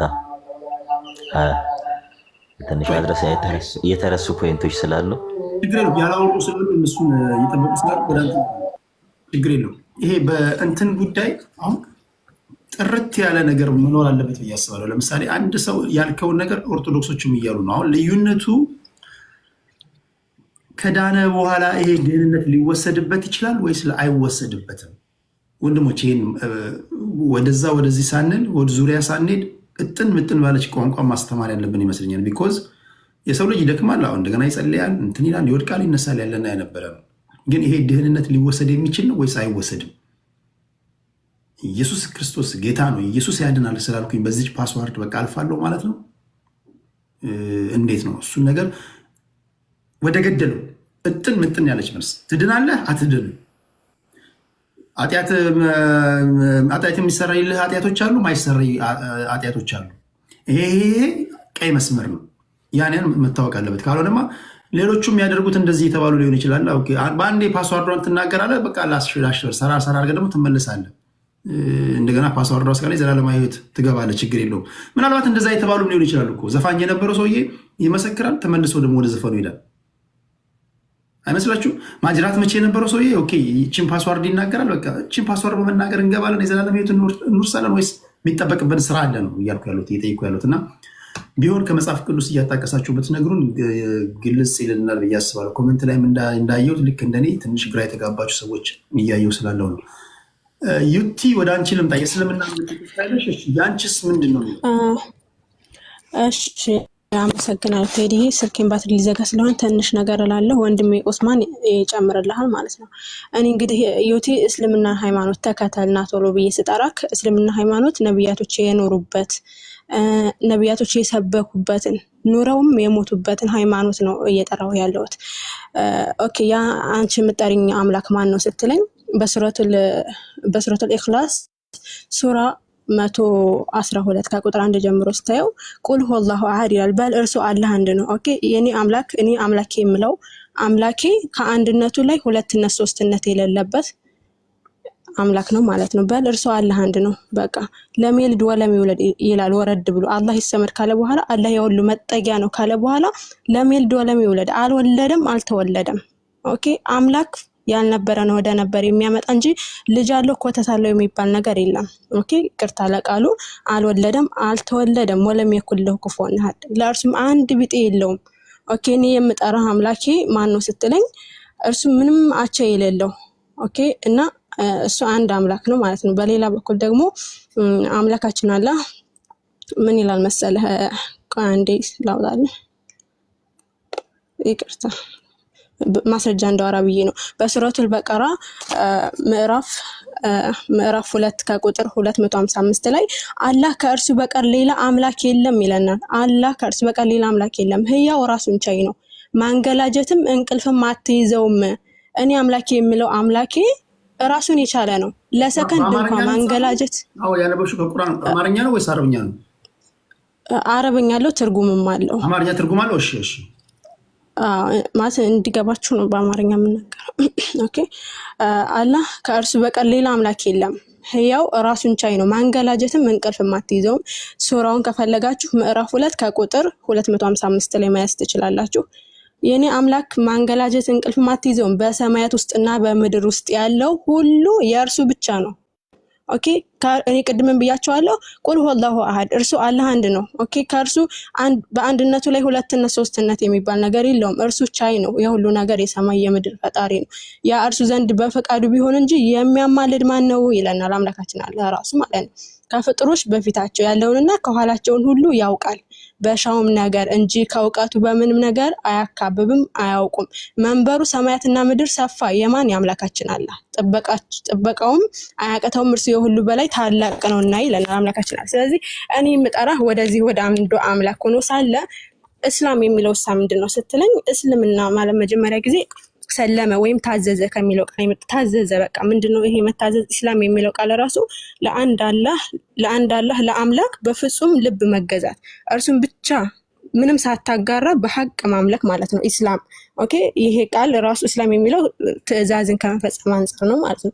ይሄ እስልምና ታዲያ ከጊዜ በኋላ የመጣ ነው ስትል ነው ያለና የነበረ ነው። ለዛም በምዕራፍ 30 ቁጥር 30 ላይ ሱረቱር ሩም ምን ይለና አምላካችን አላህ ወደ እውነት ተዘንባይ ሆነክ ፊትህን ለሃይማኖት ቀጥ አድርግ ይለናል።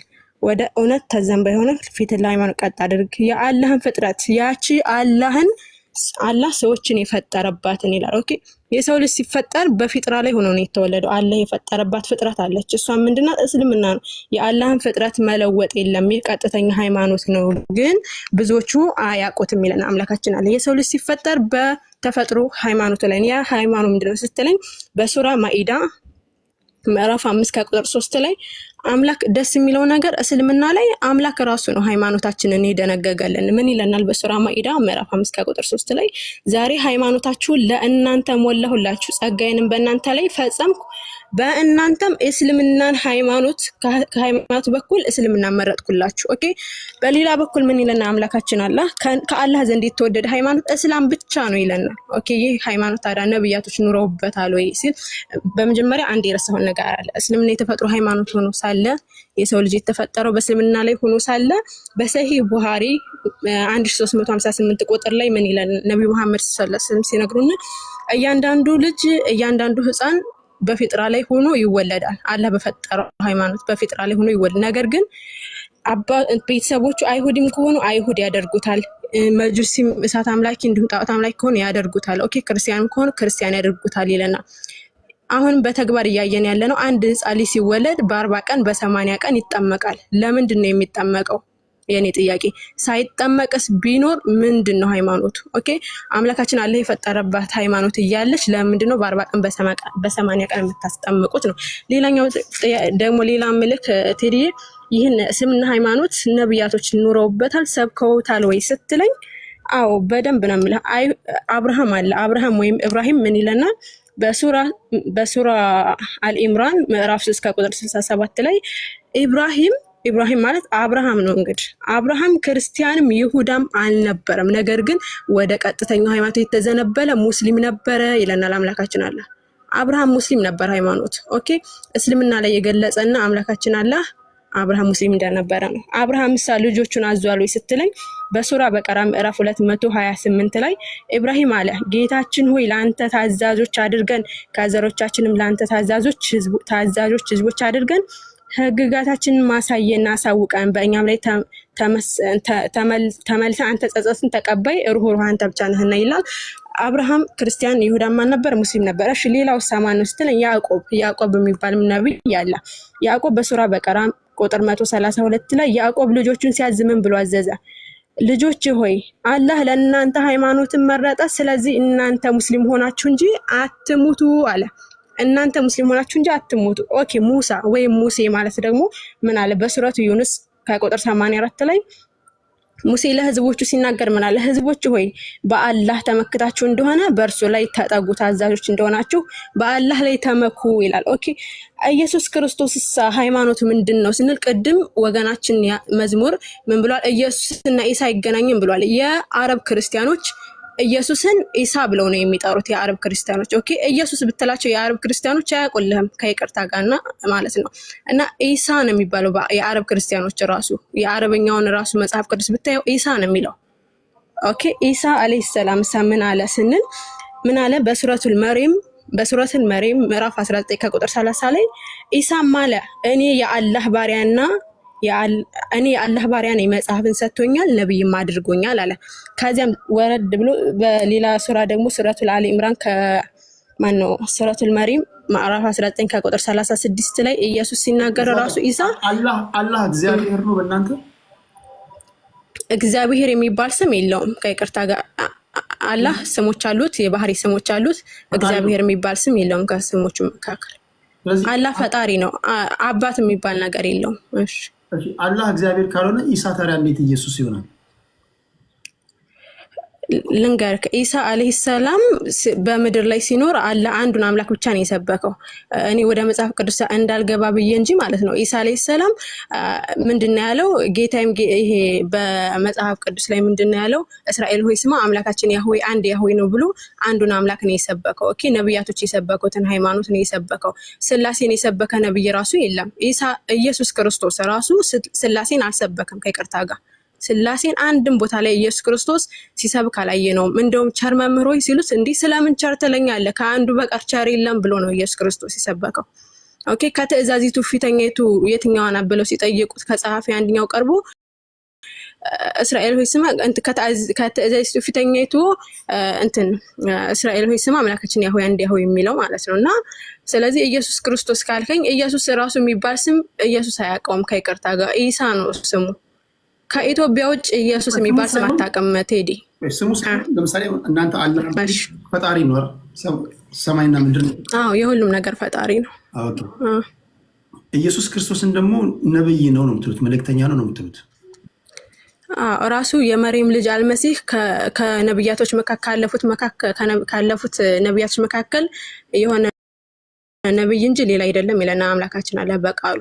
ከነብያቶች መካከል የሆነ ራሱ እኔ እኮ ነገርኩ ራሱ ኢየሱስ ይሄ ኢሳ ሲናገር ምን አለ መሰለ እኔ የአላህ ባሪያ ነኝ የአላህ ባሪያና ነብይ ነኝ መጽሐፍንም ሰጥቶኛል አለ ኢሳ ብዬ ላስተምርሽ በእስልምናው ላይ አንድ ግር የሚለኝ ነገር ስላለ አንቺ ትክክለኛዋ ሰው ልትሆኚ ትችያለሽ ለማጥራት።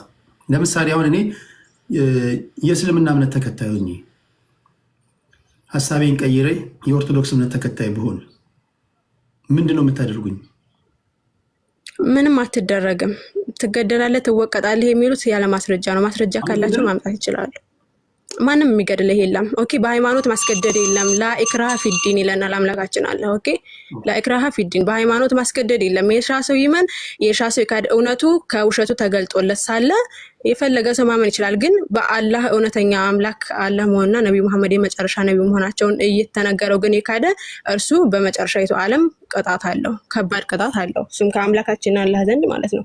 ምን ይላል አንድ ከሰው አይደለም ልንገር፣ ከሰው አይደለም ማንም ይገድልህ የለም። ነፃነት አለ። አሁን ከእስልምና እየወጡ ምሳሌ ክርስቲያን እየሆኑ የሚኖሩ ሰዎች ማንም የሚገድላቸው ግን አንድ ልንገር ሱረቱል ሙልክ ምዕራፍ 67 ከቁጥር 6 ላይ ለነዚያም በጌታቸው ለካዱት የገሃነም ቅጣት አላቸው ይለና አምላካችን አለ።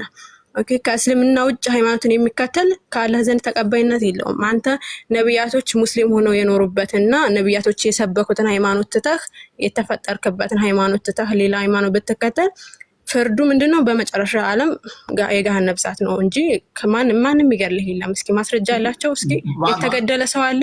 ኦኬ እሺ በጣም ጥሩ ካለ እነሱ ማስረጃውን ያመጣሉ። እኔ ምን ማውቀው ነገር የለም። ግን ኦኬ ሌላ ልገደል የምችልበት ነገር አለ እዚህ አስተምሩት ላይ የምተላለፍ የሆነ ኃጢአት ብሰራ ልገደል እችላለሁ? ልገደል የምችልበት አለ ቦታዎች ይኖራሉ?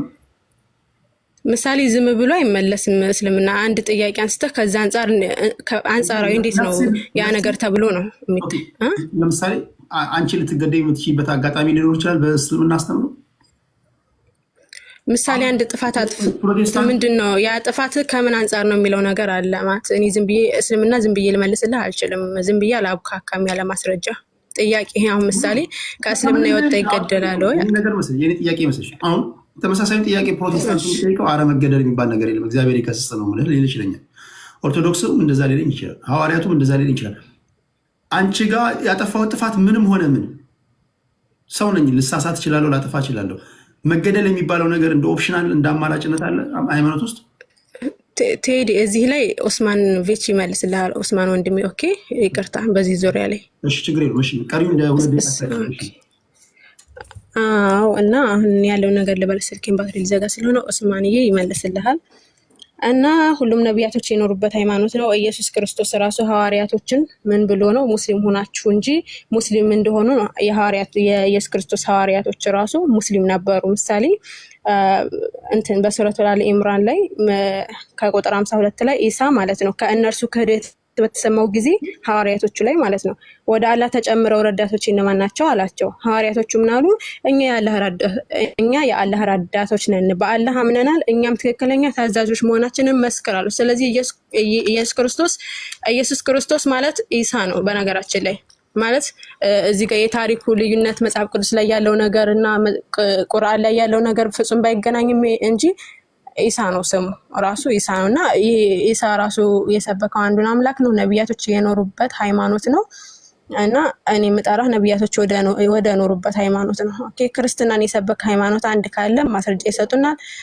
እዚህ ላይ ደግሞ ክርስትናንም የሰበከ ስላሴን የሰበከ ደግሞ ስላሴን የሰበከ ነብይ ካለ ማስረጃ ቅድም መዝሙር ያሬድ የተናገረበት ላይ ክርስትናን ሳይሆን ራሱ ስላሴ ላይ ሲያወራ ነበርና ስላሴን የሰበከ ነብይ ያለ ወይ? ኢየሱስ ክርስቶስ ስላሴን ሰብኳል ወይ? ይሄ የኔ ጥያቄ ነው። ደግሞ ኢሳ ማለት ኢየሱስ አይደለም ብሏል። ኦኬ የአረበኛው መጽሐፍ ቅዱስ ላይ ኢየሱስ የሚል እንዲያሳየን ይሄንን እኔ ጨርሻለሁ። እና ሴት ስለሆንሽ እንደ ቀድሞ ወንድሜ ይመልስልኝ ማለት ትችያለሽ የቃል ሙላቱ ከሌለሽ። አንድ ወንድምን ጠይቄው ነበርና መልሶልኛል። ምናልባት አንቺ የተለየ ምላሽ ካለሽ እስኪ አሁን የእስልምና እምነት ተከታዮች ከአንድ በላይ ሴት የምትፈቅዱልኝ ለምንድን ነው?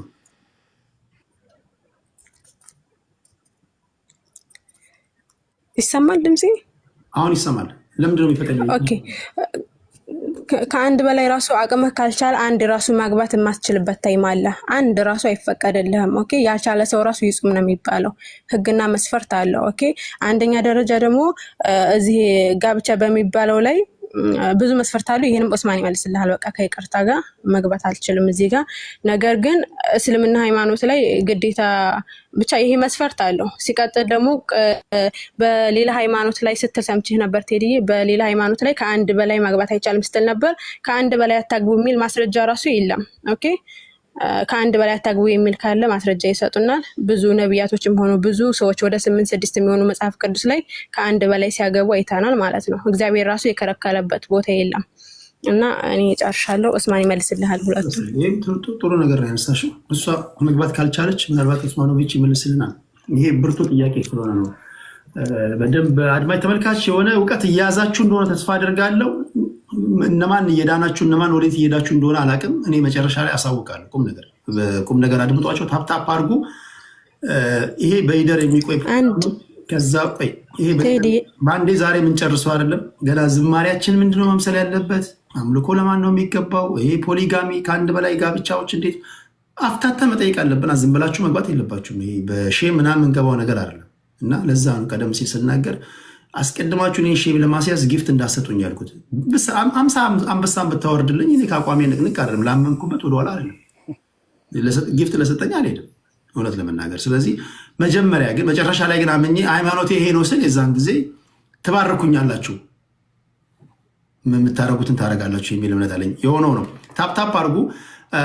ጥያቄዎች ካሏችሁ ከዚህ ጋር የተያዘ እዚህም እዛም አይደለም የምንረግጠው። አሁን በድህነት ጉዳይ ላይ ያለ ነው። አሁን ባነሳናቸው ጉዳይ ላይ በቴዲ ቦታ ላይ ብሆን ይህን ጥያቄ ልጠይቅ እችላለሁ ምናምን የምትሉት ካላችሁ ምጥን አድርጋችሁ ታይፕ አድርጉልኝ፣ ፎርዋርድ አደርጋለሁ ለእነሱ ማለት ነው። ቴዲ እብነ ሐኪም ቢቀጥል ጥሩ ነው። አሁን ላነሳችሁም አንድ ላይ መልስ እንዲሰጥ እኔ ድራይቭ እያደረኩ አንድ 10 ደቂቃ ስጡኝ፣ ችግር የለውም። ስገባ ግን እያንዳንዱ መጽሐፍ እያወጣው እስልምናውንም ክርስትናውንም እንግዲህ አሁን እህታቸው የተናገረችውን ሁሉ ውሸት እንደሆነ አሳያለሁ። እሷም ያው ፕሩፍ ይኖራታል ብዬ አስባለሁ። እብነ ሐኪም ግን ይቀጥሉ። በጣም ጥሩ። ቅድም እንዳልኩት በአንዴ አንጨርስም ሁሉን ነገር ዛሬ ነገም ከነገ ወዲያም ሌሎች የኦርቶዶክስ ወንድሞች እህቶች የእስልምናም እንደዚሁ ይመጣሉ። እንደዚሁ እየገነባን ቢውልድ እያደረግን ነው የምንሄደውና ዛሬ እንግዲህ አዲስ ሰው ሲመጣ እንዴት ነው ሚድ ነው የሚለውን ነገር ነው እያነሳን ያለ ነው። ከዛ በኋላ እየጠለቅን ስንገባ ደግሞ የምናነሳቸው ነገሮች አሉ። የእርስ በርስ ጥያቄዎችም ይኖራሉ። አንደኛውን ይጠይቃል። ያን ሁሉ ጨምቀን ነው ብዙ ውሳኔ የምናሳልፈው ለማለት ያለው። እሺ እብነ ሐኪም እንኳን ደህና መጣ ወይ እንኳን ደህና መጡ። ቀጣዩ ደቂቃ ካለኝ ሰዓት አንጻር ምንድነው ማድረገው? አሁን 6 ደቂቃ ላድርግላችሁ ልክ እንደ ፖለቲከኞች እና ሲደውል ቴዶ እኔ ነኝ መሰለኝ ተረኛው ቴዶ ኡስማኖቪች ነው። ኦኬ ኡስማኖቪች ቀድሜ የገባው አንተ ከሆንክ ኦኬ 6 ደቂቃ ላድርግላችሁና 6 ደቂቃ በቂ ነው። ቴዲ ኡስማን ሳይሆን ምክንያቱም ኦልሬዲ እሷ እስልምናውን ተናግራለች። ስለዚህ ክርስትናዊን ነገር ከዛ ደግሞ ኡስማንዬ ደግሞ ሀሳቡን ይስጥ። ያሬዶ ከአንተ በፊት ሌላም ክርስቲያኖች ተናግረዋል። ስለዚህ አሁን የኔ ነው ስለ ኢስላም ያለውን ነገር ላስቀምጥና ከዛ በኋላ ችግር የለውም። እሺ ትላለህ። ምንድነው ማድረገው እዚህ ጋር ቆይ ለፖለቲከኞቹ ማድረገዋል። 6 ደቂቃ አለ። ልክ 1 ደቂቃ ሲቀር አያንስም ግን ቴዶ እኛ ላይ ሲደርስ አይ መሰረታዊ ነገር ስለሆነ ብዬ ነው። ምክንያቱም መጀመሪያ ደረጃ ስለ ኢስላም ወይም ስለ እስልምና ማውራት ስላለብኝ ነው። ቴዲ ነገራችን ላይ ቤቱ ፌር እንዲሆን እስልምና አሁን እያወራ ያለው ይሄ የሚያወራ ከሆነ እስልምና ላይ 3ኛ ሰው እያወራ ነው። ተውት፣ መድረክ አመራሩ ለእኔ ተውት። በቀደም እንደ ቀደም ተከተል ነው። 3ም ተደርድረ የተቀመጥከው ፕሮቴስታንት ከሆንክ ታወራለህ፣ ችግር የለውም። አንድ ነገር እርግጠኛ መሆንላችሁ ማንም ሳያወራ አያወጣም። ማንም ከማንም በላይ በቂ ብዙ ደቂቃ አያወራም፣ ያነሰ ደቂቃ አያወራም። ይሄን ነው ማረጋገጥላችሁ። እንዳቀማመጣችሁ ግን ቅደም ተከተላችሁ ለእኔ ለአሰራር እንዲመቸኝ ሰሙ ከሆነ ግርዶሽ፣ ከዛ መዝሙሬ፣ ከዛ ድል፣ ከዛ ኡስማኖቪች፣ ከዛ አቡነ፣ ከዛ እንዳል፣ ከዛ ኤፍሬም እንደዛ እያለ ነው የሚሄደው። ለእኔ ለአሰራር እንዲመቸኝ ነው። ስለዚህ ኡስማኖቪች፣ ከዛ አቡነ፣ ከዛ እንዳል፣ ከዛ ኤፍሬም፣ ከዛ ወደ ኤፍሬም ሳይሆን ኤፍሬም አሁን ነው የገባው፣ እንዳልክ አሁን ነው የገባው። ኡስማኖቪች፣ አቡነ፣ ከዛ ወደ ሰሙ እንሄዳለን፣ ከዛ እንዳል፣ ከዛ ወደ ኤፍሬም እንመጣለን። ኡስማኖቪች 7 ደቂቃ ላድርገው። 7 ደቂቃ በቂ ነው መሰለኝ። 7 እሺ ፈጠን እያልኩ እንትን ለማለት እሞክራለሁ። በመጀመሪያ ደረጃ የሰው ልጅ የተፈጠረው ለምንድን ነው? የተፈጠርንበት ዓላማ ለምንድን ነው የሚለውን አምላካችን አላህ በተከበረ ቃሉ ምዕራፍ 51 ቁጥር 56 ላይ ጂንና ሰውን ሊያመልኩኝ እንጂ ለሌላ ዓላማ አልፈጠርኳቸውም ይላል። ስለዚህ የተፈጠርንበት ዓላማ ምንድነው? አንዱን አምላክ ካለመኖር ወደ መኖር ያመጣንን አምላክ የሰማይና ምድርን በመካከላቸው ያለውን ሁሉ የፈጠረውን አምላክ በብቸኝነት እንድናመልከው እንድንገዛው ነው። ስለዚህ የተፈጠርንበት ዓላማ ይሄ ከሆነ እነዚህን ፍጥሮች ሲፈጥር ምን እንዲያደርጉ ነበረ? ምን እንዲሰሩ ነበር የሚለውን እንመልከት። ምዕራፍ 3 ቁጥር 102 ላይ አምላካችን አላህ በተከበረው ቃሉ ምን ይላል? እናንተ ያመናችሁ ሆይ አላህን ተገቢውን መጠንቀቅ ተጠንቀቁት፣ እናንተም ሙስሊሞች ሆናችሁ እንጂ አትሙቱ ይላል። ሙስሊም ማለት ምንድነው ስንል አስለመ፣ ታዘዘ፣ ተገዛ፣ እጅ ሰጠ፣ ሁሉን ነገሩን ለአምላክ ሰጠ ማለት ነው። ስለዚህ ሙስሊም ማለት አንዱን አምላክ በብቸኝነት የሚያመልክ ማለት ነው። ይህ ሆኖ ሳለ ታዲያ እስልምና መቼ ነው የተጀመረው የሚለው ነገር ይነሳል። እስልምና ወይም ሙስሊም የሚለው የተጀመረው ከሰው ልጅ የመጀመሪያው ፍጥረት አዳም ሙስሊም ነው። ከአዳም በፊት የነበሩት መላእክት ሙስሊሞች ናቸው፣ ማለትም ታዛዦች ናቸው። ለማን? ለዚያ ለፈጠራቸው ካለመኖር ወደ መኖር ላመጣቸው ጌታ። ምዕራፍ 3 ቁጥር 83 ላይ በሰማያትና በምድር ያሉት ሁሉ በውድም በግድም ለእርሱ የታዘዙ ወደ እርሱም የሚመለሱ ሲሆን ከአሃዲዎች ከአላህ ሃይማኖት ሌላን ይፈልጋሉን ይላል። የታዘዙ የሚለው ቃል እዚህ ጋር የተቀመጠው አስለመ የሚለው አረበኛ ቃል ነው። አስለመ ማለት ደግሞ ሙስሊም የሚለውን ስርወ ግንዱ የቃሉ ሙስሊም የሚለው ነው ማለት ነው። ስለዚህ ሙስሊም ማለት አንዱን አምላክ በብቸኝነት ማምለክ ከሆነ ፀሐይና ጨረቃ ራሱ ምንድናቸው? ሙስሊም ናቸው። ለምን ከተባለ አላህ ላስቀመጠው ለተፈጥሮ ህግ ተገዥዎች ናቸው። ፀሐይ በምስራቅ ትወጣለች፣ በምዕራብ ትገባለች። አላህ ላስቀመጠላት ህግ ታዛዥ ናት። አይ አልሰማህም ብላ በደቡብ ስትወጣ አላየንም፣ ወይም በሌላ አቅጣጫ ስትወጣ አላየንም። ስለዚህ አላህ ላስቀመጠው ህግ ተገዥዎች ናቸው ማለት ነው። ጥሩ። ጅኖችስ ምን ነበሩ ስንል ከሰው በፊት የነበሩት ከእሳት የተፈጠሩት ምንድናቸው ስንል ሙስሊም ናቸው። ለአላህ ታዛዦች ናቸው። አልፈጠርም አላለም። ቴዲ ሲወለድ ሲፈጠር ሙስሊም ነው። አልወለድም አላለም። አላህ ላስቀመጠለት ህግ ወዶም ይሁን ተገዶ ተፈጥሯል። አልፈጠርም ብሎ ወደኋላ አልቀረም። ጥሩ። ስለዚህ ሁሉም ነገር ሲፈጠር ፍጡር የተባለ በሙሉ ምንድነው? ሙስሊም ነው፣ ታዛዥ ነው። ከዚያ በኋላ ግን የሰው ልጅና ጅኖች ነፃ ምርጫ ስላላቸው ነፃ ምርጫቸውን ተጠቅመው ሙስሊም ታዛዥ አድርጎ የፈጠራቸውን በራሳቸው ኃላፊነትና ግን የፈለገ ይክዳል፣ የፈለገ ያምናል። ጥሩ። ይሄ ሆኖ ሳለ በዚህ ሁኔታ ላይ ተፈጥረን የመጀመሪያው ሰው አዳም ምን ነበረ? ሙስሊም ነበረ ብያለሁኝ። ለዚህም መረጃ ልስጥ። ኦኬ። በተጨማሪም ነቢያቶች በሙሉ ሙስሊሞች ነበሩ። አዳም ወይም አዳም ምዕራፍ 2 ቁጥር 37 ላይ አዳምም ከጌታው ቃላትን ተቀበለ፣ በእርሱም ላይ ጌታው ጸጸትን በመቀበል ተመለሰለት፣ እነሆ እርሱ ጸጸትን ተቀባይ አዛኝ ነውና አለ። አዳም ጥፋት አጠፋ። ከዚያም በኋላ ምን አለ? ነፍሴን በደልኩ፣ ባታዝንልኝ ከከሳሪዎች እሆናለሁ አለ። በዚህም ምክንያት አምላካችን አላህ ጸጸቱን ተቀበለው፣ ምህረት አደረገለት። ከዚያ በኋላ ከሱ በኋላ ለሚመጡ የሰው ልጆች የተላለፈ ምንም ኃጢአት የለም፣ ምንም ጥንተ አብሶ የሚባል ነገር የለም እንደ ኢስላም አስተምሮት። ምክንያቱም አምላክ ፍትሃዊ ነው። አንዱ ባጠፋው አንዱን የሚጠይቅ አይደለም። እኔ ባልነበርኩበት በሌለሁበት አዳምና ሔዋን ጥፋት ሲያጠፉ አላማከሩኝ፣ ሐሳብ አልጠየቁኝ፣ ባልነበርኩበት ሁኔታ በራሳቸው ነፃ ፈቃድ ላጠፉት ጥፋት ተጠያቂዎቹ እነማን ናቸው? ራሳቸው። ይቅርታ ጠየቁ፣ ይቅርታቸውን ተቀበላቸው። ወደኔ በዘር የተላለፈ ምንም ነገር የለም። ስለዚህ አምላካችን አላህ በግልጽ ሲነግረን ምን ብሎናል? ኃጢአት ተሸካሚ ነፍስ የሌላውን ኃጢአት አትሸከምም ብሏል።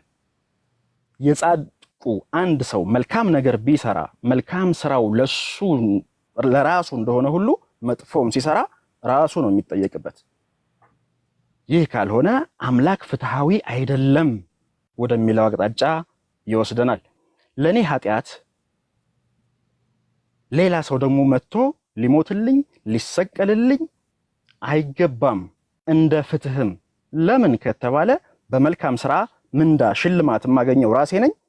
ባለጌ ለሆነ ጅራፍ እንደሚገባው ሁሉ መልካም ለሰራ ደግሞ መልካም ሽልማት ፈጣሪ ይሰጣል። ከዛ ውጭ ግን ሌላን ሰው ሌላን አካል ሌላን ማንነት አምጥቶ ለኔ ኃጢአት ሞትኩልህ ባልነበርኩበት ሙቶልኝ ባልነበርኩበት ተጠያቂ ሁኜ ባልነበርኩበት ሞተልህ እንደ ኢስላም ሮንግ ስህተት ነው ማለት ነው። እንዲህ አይነትም ነገር የለም። ሌላው ነገር ሁሉም ነቢያቶች ሙስሊም ናቸው እንዳልኩት ከቅድም ላይ ጠቅሻለሁ። ከአደምን ጠቅሻለሁ። ነብዩላህ ኑህ ምዕራፍ 23 ቁጥር 23 ላይ ኑህንም ወደ ህዝቦቹ በርግጥ ላክ ነው። ወዲያውም ህዝቦቹ ሆይ አላህን አምልኩ፣ ከእርሱ ሌላ ምንም አምላክ የላችሁም፣ አትጠነቀቁምን አላቸው። ከኑህ በመቀጠል ነብዩላህ ኢብራሂም ወይም አብርሃም ምዕራፍ 22 ላይ በአላህ ሃይማኖት ተገቢውን ትግል ታገሉ፣ እርሱ መርጧችኋል፣ በእናንተም ላይ በሃይማኖቱ ውስጥ ምንም ችግር አላደረገባችሁም፣ የአባታችሁን የኢብራሂምን ሃይማኖት ተከተሉ፣ እርሱ ከዚህ በፊት ሙስሊሞች ብሎ ሰይሟችኋል ይላል። ቀጣዩ ያዕቆብ ቃል በዚህ አንድ ደቂቃ እስኪ ቅድም ለእህታችን ያነሳሁትን ጥያቄ እስኪ መልስልን አንተ። ኦኬ እሱ ላይ ቀጣዩ ዙር ላይ እሱን ብመልሰው አይሻልም? ቴዶ እኔ ሐሳቤን እንትን ብል አንድ ቃል ተቀምሽ አንድ ደቂቃ። እሺ ነብዩላህ ሙሳ ምዕራፍ 10 ቁጥር 84 ላይ ሙሴ ህዝቦች ሆይ በአላህ አምናችሁ እንደሆነ በእርሱ ላይ ተጠጉ፣ ታዛዦች እንደሆናችሁ በአላህ ላይ ትመካላችሁ አለ። ከዚያ በመቀጠል ኢየሱስ ወይም ያህሹዋ ወይም ኢሳ ምን ይላል? ምዕራፍ 3 ቁጥር 51 ላይ አላህ ጌታዬና ጌታችሁ ነው፣ ስለዚህ አምልኩት፣ ይህ ቀጥተኛው መንገድ ነው አለ። ከዚያ በመቀጠል የመጨረሻውን ኪዳን ቁርአንን ይዘው የመጡት መደምደሚያው ነብይ ቁርአን ላይ ምን ይላል? ምዕራፍ 2 ቁጥር 136 ላይ በአላህ እና ወደኛ በተወረደው ወደ ኢብራሂም፣ ወደ ኢስማኤል፣ ወደ ኢስሐቅ፣ ወደ ያዕቆብ፣ ወደ ነገዶቹ ሁሉ በተወረደው በዚያም ሙሳና ኢሳ በተሰጡት በዚያም ነቢያት ሁሉ ከጌታቸው በተሰጡት ከነርሱ አንድም መካከል ሳንለይ አመንን፣ እኛ ለእርሱ ለአምላካችን አላህ ታዛዦች ነን አለ። እንደ ኢስላም አስተምሮት ሁሉንም ነቢያት መቀበል ግዴታ ነው። ደቂቃ አልቋል። እሺ ኢሳን መካድ ጨረስኩ። ደቂቃ አልቋል። ዞሮ ሲመጣ ትጠቀም። ኦኬ እሺ ታንኪ ዩ። እሺ ወደ አቡነ ሐኪም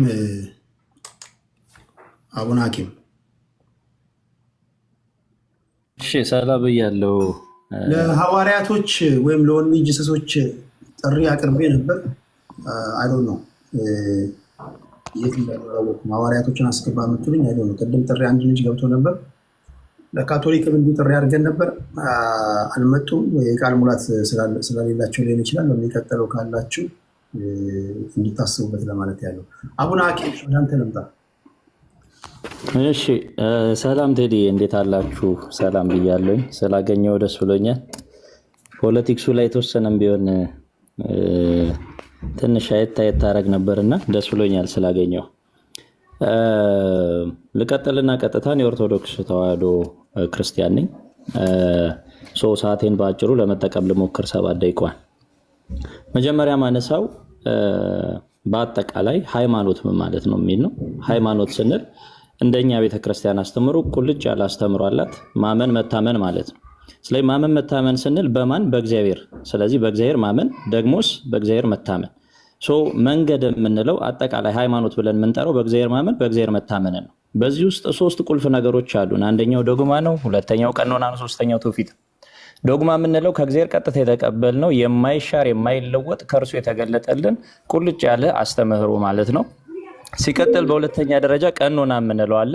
ይሄ ደግሞ ስርዓት ነው። ስርዓት አምልኮን ጨምሮ አጠቃላይ ስርዓቶቻችን የቤተክርስቲያን ስርዓትን የሚያካትነው ይህም ከመጽሐፍ ቅዱስ መሰረትነት የተውጣጣ ሆኖ አባቶች የሰጡን ያስተላለፉልን ነው። ማስተላለፍ የምንለው ሶስተኛው ትውፊት ነው ማለት ነው። ስለዚህ ትውፊት የምንላት ደግሞ ወሳኝ ቁልፍ ነች። በተለይ እዚህ የማያቸው ቤተ እምነቶች አንጻር ትውፊት የምንለው ከበፊት ከአባቶቻችን የተቀበልነው አንድ በአንድ እግዚአብሔር ከመጀመሪያ ጀምሮ የሰጠን ሲቀባበል ሲዋረድ የመጣ ያንን ይዘን የጸናን መሆናችን በጣም ግልጽ ያደርገዋል እውነተኛው ቤተ እምነት ወይም ደግሞ ሃይማኖት ማን እንደሆነ ማለት ነው።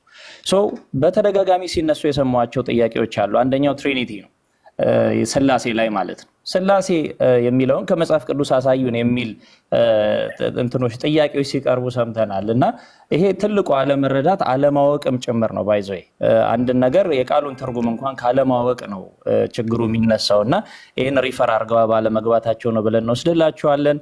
ስላሴ ማለት ሶስትነት ማለት ነው። በቃ ልዩ ሶስትነት ማለት ነው ስላሴ ማለት። ስለዚህ አንድ ሰው ስላሴን ከመጽሐፍ ቅዱስ አሳየኝ ሲል ምን እያለ ነው ማለት ነው? ሶስትነትን ከመጽሐፍ ቅዱስ አሳየኝ እያለ ነው። ስለዚህ ከኛ የሚጠበቅብን ስላሴ የሚል ዳይሬክትሊ ስሙን ማሳየት አይደለም። ስላሴ እኛ ያልነው ልዩ ሶስትነትን ነው። ስለዚህ ስላሴን አሳየኝ ሲል አንድ ሰው ያንን ልዩ ሶስትነት ከመጽሐፍ ቅዱስ እናሳየዋለን። አንድ አምላክ እናመልካለን። ያ አምላክ በሶስት ማንነት ተገልጿል። ይሄንን ነው የምንሰብከው። የአባቶቻችንም አምላክ ይሄንን የገለጠልን። ስለዚህ ስንሰብክ ስናስተምር ራሱ እግዚአብሔር እኔ እንዲህ ነኝ ብሎ በገለጠበት መልኩ እንጂ የራሳችን አሰምሽን አስተምሮ እንዲህ ቢሆን የሚል ፍላጎት ጨምረን አይደለም። እንቀጥልና እግዚአብሔር አምላክ አጠቃላይ ይሄን መንገድ የማመን የመታመንን መንገድ ሰጠን ስንል ይሄ መንገድ ከመጀመሪያ ጀምሮ ከመላእክት የኛ ደግሞ የሚጀምረው ከመላእክት ነው። ይሄ መንገድ የሚጀምረው ሃይማኖት የሚጀምረው ከመላእክት ነው። ስለዚህ በዓለም መላእክት የጀመረው ያ ሃይማኖት ያ መንገድ እግዚአብሔር ለሰዎች ለፍጡራን የገለጠው መንገድ ለአዳም መጣ ለነቢያት እያለ ሄደ ማለት ነው። በዚህ መንገድ ውስጥ እግዚአብሔር የዘመናትም የአዝማናትም የቦታዎችም የዓለማትም አምላክ ስለሆነ ሁሉን ነገር በቦታና በጊዜው አንድ በአንድ በእኛ አይምሮ መርምረን እንድናውቀው እንድንፈልገው እርሱንም እንድናገኝበት አድርጎ ቀርጾበታል ማለት ነው ሁሉንም። አሁን ለሂድና ለምሳሌ እውነታ በመጽሐፍ ቅዱስ ቁልጭ ብሎ አለ። እውነት የምንለው ነገር ፈልገን ማግኘት እንችላለን። በእስልምናው ለምሳሌ ብንሄድ እውነታ የለም። እንዴት ነው የለም የምንለው? መሐመድ ሁሉም ትክክል ነው የሚል አስተምሮ አለው። ተውራትንም እመኑ፣ ወንጌልንም ያ ማለት ኦሪትንም እመኑ፣ በብሉያት መጽሐፍትም እመኑ፣ ወንጌልንም እመኑ፣ አምላካችን አንድ ነው የሚል የማጠቃለል የፖለቲክስ አይነት አካሄድ ያለው አካሄድ ነው የተከተለው። ክርስትናው ላይ ስንመጣስ መጽሐፍ ቅዱስ ላይ አምላካችሁ እግዚአብሔር ነው፣ ይሄን ተከተሉ፣ ከዚህ ውጭ የለም፣ አለቀ። 4 ነጥብ። እንቀጥል። ሁለተኛ ፖይንት ላይ ሂስቶሪካል ኤቪደንስ ወይም ደግሞ ታሪካዊ ሰነዶች ማረጋገጥ የምንችላቸው እውነታዎች ላይ ስንሄድ ክርስትናው ላይ ስንሄድ አይደለም ሌላው ቀርቶ የሎጥ ሚስት ድንጋይ እንኳን አሁንም ቆሞ አለ። ሰዶምና ገሞራ ጋር ብንሄድ ድኙ አሁንም አለ። እያንዳንዱን ነገር በአርኪኦሎጂካል ፋይንዲንግስ ማረጋገጥ ይቻላል። ሁሉም ተቀምጧል። በታሪክ መጽሐፍትም የተረጋገጠ ነው። ስለ መጽሐፍ ቅዱስ ስለ ክርስቶስ ሞት እኛ ብቻ ሳይሆን ቻይናዎችም መስክረዋል በጊዜው።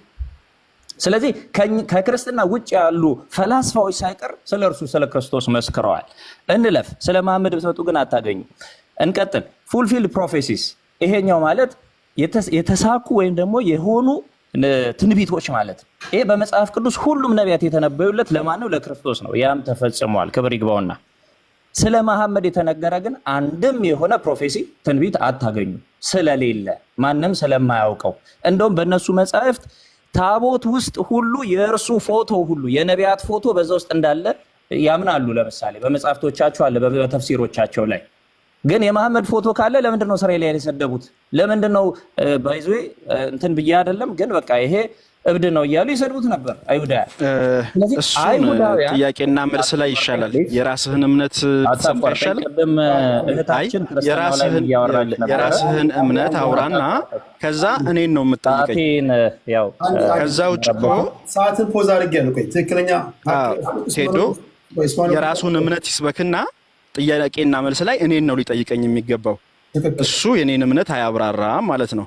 ያ ጥያቄና መልስ ላይ አብራራለሁ፣ ያብራራል። ከዛ ውጭ ግን አሁን እምነቱን ነው መስበክ ያለበት። ኦኬ ልክ ነው። ላስተካክለው። ቴዲሻዬ በነገራችን ላይ ቅድም ሙሉ ሲያወሩ የነበረው ስለ መጽሐፍ ቅዱስ ነበር እና ኦትማን አንተም የአንተ ጓደኛም እድል ኢንተራፕት አታርግ።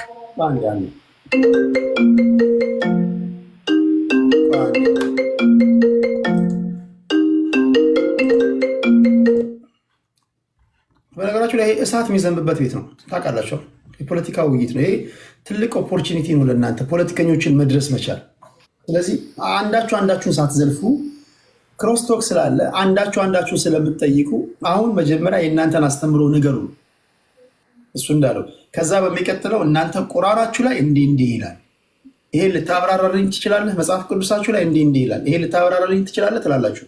አሁን ግን አንድ ሰው ኦርቶዶክስ መሆን የሚፈልግ ምንድን ነው የምትነግሩት? የደህንነቱን መንገድ ንገሩንና ወደዛ እንመጣለን ለማለት ያለው። አብነ ብርሃን ደቂቃን ፖዝ ስላደረግኩኝ ከቆመበት ቀጥል።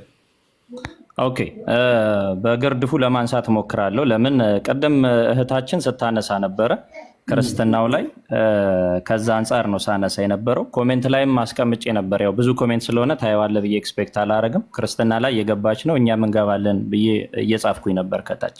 አትግቡ፣ አንዳችሁ ጋር አትግቡ። አሁን እንደዛ ከሆነ በግርድፉ እያስቀመጥኩ አልፋለሁ፣ ችግር የለም። መልካም እሺ፣ ልቀጥል። ዲስራፕትድ ስለሆነም ያው ሀሳቤ እንትን ስለሚል አንድ ደቂቃም ብትጨምርልኝ ደስ ይለኛል። ኦኬ ስለዚህ በክርስትናው እያንዳንዷ ትንቢት ተፈጽማለች። ሁሉም ትንቢት የተነገረው ለክርስቶስ ነው፣ ያም ተፈጽሟል።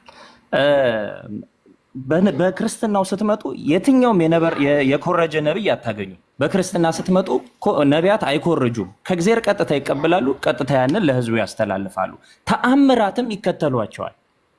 ተአምራትም አሏቸው። ተአምር የለኝም ማስፈራራት ብቻ ነው የሚል አንድም ነቢይ አታገኙም በመጽሐፍ ቅዱስ ላይ ስትመጡ ማለት ነው።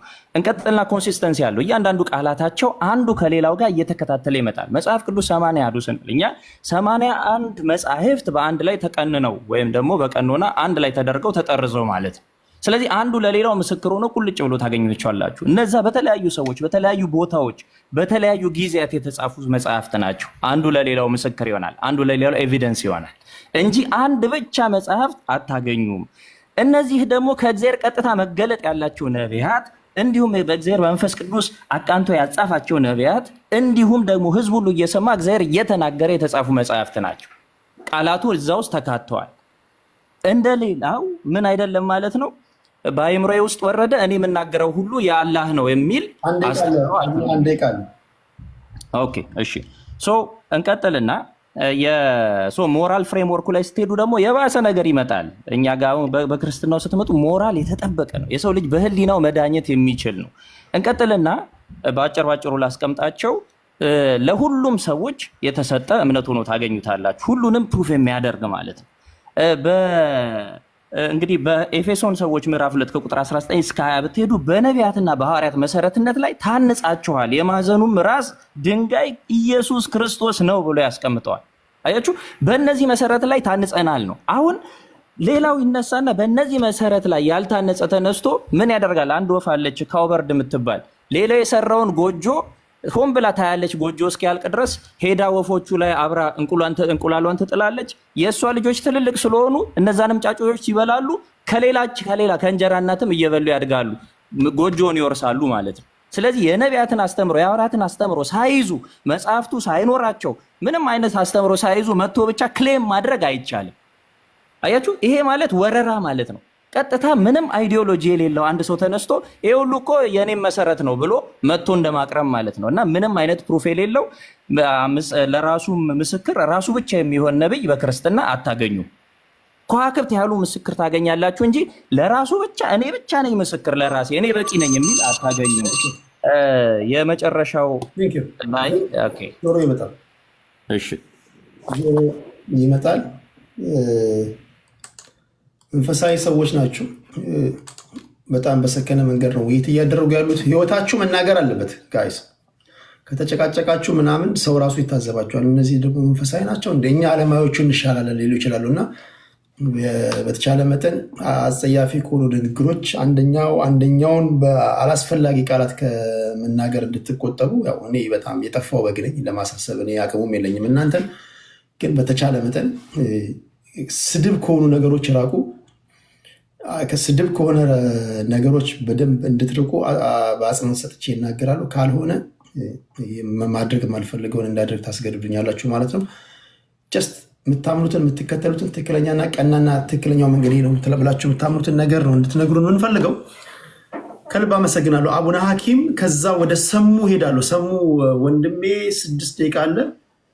ከዛ ወደ እንዳልክ ወንድማችን እንመጣለን። ከዛ 7 አታረግልኝም ቴዲ?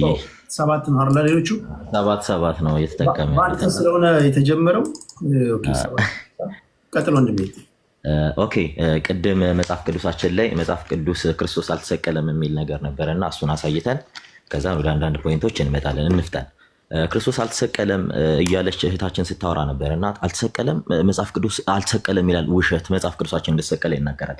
ይሄንንም በማርቆስ ወንጌል ምዕራፍ 15 ከቁጥር ስንት ላይ መሰላችሁ? ከቁጥር 15 ላይ ምዕራፍ 15 ከቁጥር 15 ላይ እንዲህ ይላል፣ ጲላጦስም የሕዝቡን ፈቃድ ሊያደርግ ወዶ በርባንን ፈታላቸው፣ ኢየሱስንም ገርፎ እንዲሰቀል አሳልፎ ሰጠ ይላል። በደም ክሊር ላድርግላችሁ።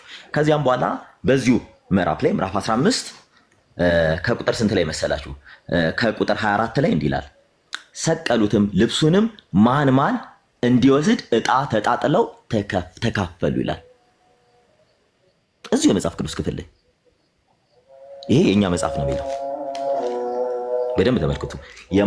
የማርቆስ ወንጌል ምዕራፍ 15 ከቁጥር 15 ላይ ጲላጦስ ከቁጥር 24 ላይ ሰቀሉትም፣ ልብሱንም ማን ማን እንዲወስድ ዕጣ ተጣጣሉበት። ስለዚህ ቅድም የሙስሊም ወንድማችን ሲናገር ኢየሱስ ክርስቶስ ተሰቀለ የሚል ቃል መጽሐፍ ቅዱስ ላይ የለም ብሎ ለዛ መኖሩን እያሳየ ነው። ዳስ ኮሬክት። እና በነገረ ክርስቶስ መጽሐፍ ቅዱስ ላይ እንዲህ አንድ ቦታ ክርስቶስ አልተሰቀለም የሚል የመጽሐፍ ቅዱስ ጥቅስ አያመጡልንም። እኛ ግን ያው መጽሐፋችን እየተነሳ ስለሆነ መጽሐፋችን ላይ መልስ ልንሰጥ ቴዶ አካሄድ ከይቅርታ ጋር ቴዶ አካሄድ በመጀመሪያ ኢየሱስ ባይብል ላይ ኢየሱስ አልተሰቀለም የሚል አልተሰቀለም ይላል ያለው ቴዲዬ እኛ እንትኑ ይሰጥሃል ብሮ ይሰጥሃል። አይ እንደዛ ብሎ የሚያምን ሙስሊም የለም። ባይብል ላይ እንደተሰቀለ የሚናገር አለ። ትክክል ነው። ስለዚህ አንዴ የሚያደርግልን አትናገርልን። የእስልምናን የሚወክል አይደለም። አካሄድ ካላድምቶ ደቂቃን ፖዝ ስላደረግኩኝ አንዴ ከዛ ያንተ ደቂቃ እኮ አይነካም አለ እዚህ ጋር ፖዝ ሆኗል የሚለውን እንስማሽ። አካሄዱ ምንድን ነው? ስሞሎቪች አካሄዱ ምንድን ነው? በመጀመሪያ ሙስሊሞች ባይብል ላይ ኢየሱስ እንደተሰቀለ የሚናገር ክፍል በትክክል አለ። ይሄን ነው የምናምነው። ባይብል ላይ ማለት ነው። ባይብል ላይ እንደተሰቀለ የሚናገር ፓርት አለ፣ እንዳልተሰቀለም የሚያሳዩ አንዳንድ ሁኔታዎች አሉ። ስለዚህ ምን ታደርግልኛለህ መሰለህ ቴዲ? አሁን እዚህ ጋር ወደ 6-7 ከክርስቲያኖች ናቸውና ከታች ሐሰን አለ፣ አንድ ሙስሊም አስገባልኝ። ምክንያቱም እንትን እንዲሆን ማለት ነው። አሁን 6ቱም 7ቱም ቻሌንጅ የሚያደርጉት አንዴ ግርዶሽ 6ቱም 7ቱም ቻሌንጅ የሚያደርጉት አንድ ሙስሊምን ነው። ገብቶሃል? ስለዚህ ንጽጽር ላይ የሚሳተፉ ልጆች አሉ። ከታች ኪዮ አለ ወይም ደግሞ ሐሰን አለ። እነሱን አስገባና ባላንስ እንዲሆን ገብቶሃል? አሁን የሚደርሰኝ መቼ ነው? መጨረሻ ላይ ነው የሚደርሰኝ እኔ ማለት ነው። ገብቶሃል? አንድ ብቻ ነው ስለ ንጽጽር እንትን እያልኩ ያለሁት። ስለዚህ ሐሰኖን ወይ እንትን አስገባልን። ሙስሊሞችም ደግሞ አንዴ እሺ ግርዶሽም እስኪ ኡስማኑ እኔ እንደውም ቴዲ ማስረጃ አሳያለሁ ብዬ ነገርኩ ቦታ ላይ ኢየሱስ አልተሰቀለም መጽሐፍ ቅዱስ አልተሰቀለም ይላል አይደለም ያልኩ። እኔ ያነሳውበት ምክንያት እነሱ ሊይዙ ሲመጡ እንደውም ቆይ ልንገር ዮሐንስ ቁጥር 13:33 ላይ እንዲህ ይላል መጽሐፍ ቅዱስ ላይ ማለት ነው። እኔ ያልኩት ወደምሄድበት ልትመጡ አትችሉም ግን አታገኙኝም ያለበት ቦታ ከመሰቀሉ በፊት ኢየሱስን መተው ይዘውት እንደማይሰቅሉትና ቀድሞውኑ እንደሚያርቅ ቀድሞውኑ ተናግሯል ነው የኔ አባባል። ከዛ አንፃር ነው ቴዲ አካሄዳለኝ አሁን መልስ ነው እየሰጡ ያሉት። እኔ ወደምሄድበት ልትመጡ አትችሉም ብሏል ነው ያልኩት እንጂ እነሱም ጋይስ ቆይ እኔ አታስቆጡኝ። እኔ አካሄድ ነው የኔ አካሄድ ነው። ቀጥታ እሺ ስንት ነገር እንትን እያልኩ ይሙል ልጅ ይሄ እንዴት ይከብደኛል? ተረጋጉ። ቅድም ብልሃል አላልክም? ኢየሱስ ክርስቶስ ተሰቀለ የሚል ከመጽሐፍ ቅዱስ ላይ ልታሳዩኝ አትችሉም ስትል ሰምቻለሁ። ብልሃል አላልክም? የስ ኦር ኖ ብቻ። እኔ ይኸውልህ ቴዲ እኔ ያልኩት እኔ ወደምሄድበት ልትመጡ አትችሉም ያለውን ሀሳብ ነው አጠንክሬ የተናገርኩት ከእስልምና አንጻር እና የዚህ ደግሞ ማስረጃ አመጣልሃለሁ ነው። መሰቀሉ መጽሐፉ ላይ ተሰቅሏል፣ ግን ያ ነገር ልክ አይደለም የሚለውን ሀሳብ ነበር ላመጣል እንትን ያልኩት። ዋናው ፖይንቴ እኔ ወደምሄድበት ልትመጡ አትችሉም የሚለውን ነገር ነው አትኩሮ የሰጠሁት። ካልኩም ስህተት ነው ብለህ ያዘው፣ ስህተት ነው ብለህ ያዘው። ስህተት ነው በሚለው የሚያዘው ግን እንደዛ ብዬ አላነሳው። እንደዛ ብዬ አላነሳው። አሁን አስቸጋሪ ነው። ስህተትም እያስተማራችሁ ታዲያ አሁን በስተት መንገድ ብጓዝ ኖ ልብ በላ አላየኸኝም። እኔ ማስረጃ እመጣልሃለሁ ያልኩ ቃል የገባሁልህ ቦታ የለም። ቃል ገብቼልህ ነበር አይደል? ኢየሱስ ክርስቶስ ተሰቀለ የሚል ከመጽሐፍ ቅዱስ እንኳን አታመጣልኝም ስትል ሰምቻለሁ እኮ ነው ያልኩት። አይ ስህተት ነው በስተት ያዘው ካልከኝ በቃ እንደዛም ከሆነ የአፍ ወለምታ አድርጋ ያዘው። እሺ ችግር የለም። በቃ እሺ ወደ የሰርጉ ብሏል። 5 ደቂቃ ከ6 ደቂቃ አለ። እሺ በጣም በሚገርማችሁ ሁኔታ እሱ ብቻ አይደለም ልጅቷም ስትናገር ነበር። እኔ እየጻፍኩ እያስኩኝ ነበረ ስላሉት እዚህ ጋር የሰማም ሰው ስላለ እኛ የክርስትናን መልስ መመለሳችን ግዴታችን ነው። ምክንያቱም ሁለቱም ሳይመልቲኒየስሊ የተዘባ ሴቷም እሱም ሲናገሩ ስለነበረ መጽሐፍ ቅዱስ ጥቅስ ስናመጣ አላልንም የሚባል ነገር የለም። በጣም እየዋሹ ስለነበረ መጽሐፍ ቅዱስ ላይ እንቀጥላለን። እኛ መጽሐፋችንን ነው የምንናገረው፣ መጽሐፋችን የሚለውን እንናገራለን ብለዋል ያሉትን ነገር እዚህ ጋር ነው መጽሐፋችንን እየገለጠን እዚህ ጋር ፕሩፍ እናደርግላችኋለን። ፕሩፍ ሲመጣ ቅድም ኢንተራፕት ያላደረገ ሰው ፕሩፍ ስናመጣ አይ እንዲህ አይደለም ማለቱ እሱ ጥሩ አይደለም፣ ፌር ስላልሆነ በደንብ ተመልከቱ። የማርቆስ ወንጌልን ሙሉ ስታነቡ ክርስቶስ እንደተሰቀለ በደንብ ይናገራል። እርሱ ብቻ አይደለም። ዮሐንስ ወንጌል ምዕራፍ 19 ከቁጥር 20 ምዕራፍ 19 ሙሉ ስታነቡ ክርስቶስ እንደተሰቀለ በመጽሐፍ ቅዱስ ቃል በቃል የተጻፈው ቃል በቃል። ይህንንም እግዚአብሔር ይስጣቸው ስናመጣ የመጽሐፍ ቅዱስ ጥቅስ ስላመኑልን በጣም ጥሩ ነው። ኦኬ ኖርማሊ ወደ ሌሎች ቶፒክ ከመግባታችን በፊት በእነሱ መጽሐፍም ያው አንዳንድ ጊዜ ክርስትናን እየተናገሩ ነው ስለሆነ ነቢያቶች ሙስሊም ነበሩ እንዲህ ሲባል ነበረና አንድ ነቢ ሙስሊም የሆነ ነብይ አታመጡልን። ምክንያቱም ነብያችሁ መሐመድ እንዲህ ይላል ሱራ 39:12 ላይ የሙስሊሞች መጀመሪያ እንዲሆን ታዘዝኩ እያለ ይናገራል። እናንተ የምታወሩት ሌላ፣ ቁርአኑ የሚናገረው ሌላ። ራሱ ቁርአን ወረደልኝ ያለው የሙስሊሞች መጀመሪያ እንዲሆን ታዘዝኩ እያለ እኮ ነው። ማንን እንስማ? የቱን መጽሐፋችሁን የእምነት መጽሐፋችሁን ወይንስ እናንተ እንስማ? ምክንያቱም አይሳሳትም ብላችሁ ስለምታምኑ ሳሂህ ሙስሊም ላይም ገጽ 2767 ዲ ላይ አላህ ይልና የሙስሊሞች ለአንድ ሙስሊም ክርስቲያንና አይሁድን መስዋዕት እንደሚያደርግ ይናገራል። ቴዶ አካሄዱ ሳሂህ ላይ ሲቀጥል ደግሞ አካሄዱ የራሱን አስተምሮ ያስተምር። ከዛ ጥያቄና መልስ ላይ ይሄን ይላል እንዴት ነው ብሎ ነው እንጂ ሊጠይቀኝ የሚገባው ሙስሊሙን እሱ ማብራሪያ ሊሰጥበት አይገባም። ጥያቄ እኔን ነው ሊጠይቀኝ የሚገባው። ስለዚህ እምነቱን ያስተምር። መጀመሪያ መዳን እንዴት ነው፣ ስለ ኢየሱስ ማን ነው የሚለውን ያስተምር። ከይቅርታ ጋር አካሄዱ ትክክል ነው። ቅድም እንደነገርኳችሁ አንተ መዳን እንዴት ነው የሚለውን አስተምርና የእርስ በርስ ጥያቄ ላይ እናንተ ጋር እንዲህ ይላል ይሄን አስረዳኝ፣ እናንተ ጋር እንዲህ ይላል ይሄን አስረዳኝ በምንልበት ሰዓት ላይ ታስረዳለህ። አሁን እሺ ቴዶዬ እሺ ቴንክ ዩ። እሺ በነገራችን ላይ ወደኛ እንምጣ።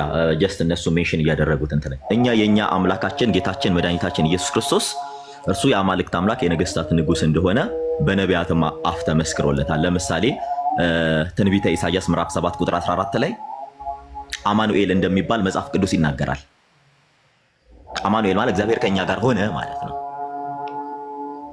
ሰው አምላክ ሆነ፣ አምላክ ሰው ሆነ የሚለውን ፍቺ ይዛል። አማኑኤል እግዚአብሔር ከኛ ጋር ሆነ። ይሄን ቀጥታ የታገኛታላችሁ ዮሐንስ 1:14 ላይ ቃልም ስጋ ሆነ። አማኑኤል የተባለው መድኃኔ ዓለም ኢየሱስ ክርስቶስ እንደሆነ በዚሁ በማቴዎስ ወንጌል ምዕራፍ 1 ቁጥር 23 ላይ ይናገራል። ያ ድንቅ መካር፣ ኃያል አምላክ፣ የዘላለም አባት የተባለው በኢሳይያስ 9:6 ላይ ክርስቶስ እንደሆነ መጽሐፍ ቅዱስ ይናገራል። ማን? የኛ ኢየሱስ በአረበኛም ብትሄዱ ኢሳውና የሙስሊሞች ኢሳውና የአረበኛው ኢሳ በፍጹም አይገናኝም። ስፔል ስታረጉት ራሱ አይገናኝም። እዚሁ ማሳየት ስለሚቻል ማለት ነው። በኋላ እንመጣለን። አይገናኝም በፍጹም። የነሱ አረቦች ኢሳው የሚሉትና እነሱ ሙስሊሞች ኢሳው ብለው በፍጹም ስለማይገናኝ ማለት ነው። በኋላ ስለሚያሳይ ስለምንጠይቃቸው እሱን ክሮስ ቼክ እናደርጋለን። በደንብ ተመልከቱ። የኛ ክርስቶስ አምላክ እንደሆነ ቅዱስ ጳውሎስ ለሮሜ ክርስቲያኖች በተናገረው መልእክቱ ምዕራፍ 9 ቁጥር 5 ላይ ለዘላለም ብሩክ አምላክ ነው እያለ ሲናገር እንመለከተዋለን። በደንብ ለዘላለም ብሩክ አምላክ ማንን? መድህን ዓለም ኢየሱስ ክርስቶስን። በአንደኛ ዮሐንስ መልእክት ምዕራፍ 5 ቁጥር 20 ላይ እርሱም እውነተኛ አምላክና የዘላለም ሕይወት ነው ሲል እንመለከታለን። ማንን? የኛን አምላክ አባትና ጌታችን መድኃኒታችን ኢየሱስ ክርስቶስን። ሁለተኛ ጴጥሮስ ምዕራፍ 1 ቁጥር 1 ላይ በአምላካችንና በመድኃኒታችን በኢየሱስ ክርስቶስ ካገኘ ነው ከእኛም ጋር የተካከለ ክብር እምነት እያለ መጽሐፍ ቅዱስ ሜንሽን ሲያደርገው እንመለከታለን። ማንን? የነሱን ኢሳ ሳይሆን የኛን አምላክ ጌታችን አምላካችን መድኃኒታችን ኢየሱስ ክርስቶስን። በፍጹም ሙስሊሞች ከሚሉት ጋር ስለማይገናኝ ለዛም እኮ ነው ያለና የነበረ የሚኖር እኔ ነኝ ብሎ ኦሪት ዘጸአት ምዕራፍ 3 ቁጥር 14 ላይ እንደተናገረ ይህን ቃል በቃል በዮሐንስ ራእይ ምዕራፍ 1 ቁጥር 8 ላይ ለክርስቶስ ሲነገር እንመለከታለን። ዘጸአት 3:14 ላይ ያለና የነበረ የሚኖር ተብሎ የተጠቀሰው እርሱ ለእግዚአብሔር የተጠቀሰው ይህ በተመሳሳይ መልኩ ራእይ 1:8 ላይ ለክርስቶስ ሲጠቀስ እንመለከተዋለን። ይህም የእግዚአብሔርን ሕልውና የሚያጠይቅ ክፍል ነው። ስለዚህ ሙስሊሞች የሚናገሩት ኢሳው ብለው ቅድም ሲጠሩት የነበረውና የኛ ኢየሱስ የተለያየ ነገር ነው። በሳልቬሽን ዙሪያ ወደ ሳልቬሽን ልግባ። ቅድም ሳልቬሽን ይታጣል አይታጣም? ሳልቬሽን እኛ ክርስቲያኖች ስንናገር ቅድም መዝሙር ያሬድ ተናገረው ድነናል ስንል መዳናችን የምናረጋግጠው በሳክርመንት ነው። ምክንያቱም እነሱ እንዲህ እኛ የተለያየ እምነት ተከታዮች ነው። በሳክርመንት ነው ድነናል ስንል አምነን ከምስጢራት ተካፋይ በመሆን ነው ድነታችን እንትን ምንለው። ከዚያ በኋላ እየዳንን ነው ስንል ቅዱስ ጳውሎስ ለፊልጵስዩስ ክርስቲያኖች በተናገረው መልእክቱ ምዕራፍ 2 ቁጥር 14 ላይ እያንዳንዱ የራሱን መዳን በመፍራትና በመንቀጥቀጥ ይፈጽም ዘንድ ግድ ይለዋልና ይህ ሰው ይህን ባያደርግስ ምን ያደርጋል? ድነቱን ሊያጣ ይችላል። የመጽሐፍ ቅዱስ ጥቅስ እንጥቀስ። ዕብራውያን 6 ከቁጥር 4 እስከ 6 ምን ይላል?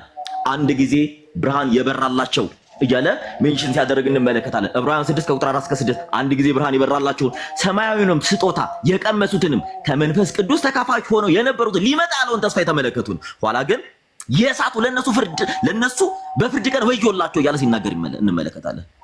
አምነ ሰማያዊ ሚስጥር ተመልክተ ከሚመጣው ተስፋን ተቋዳሽ ሆነ ሁሉን ምስጢር አይተህ እንኳን በስከ መጨረሻ የሚጸና ይድናል ይላልና ካልጸና ድነትን ልታጣ ትችላለህ። ይሄ መጽሐፍ ቅዱስ ነው የሚናገረው በድህነት ዙሪያ ስንመጣ። ስለዚህ አንድ ሰው ድኗል። አዎ ሚድነው እንዴት ነው?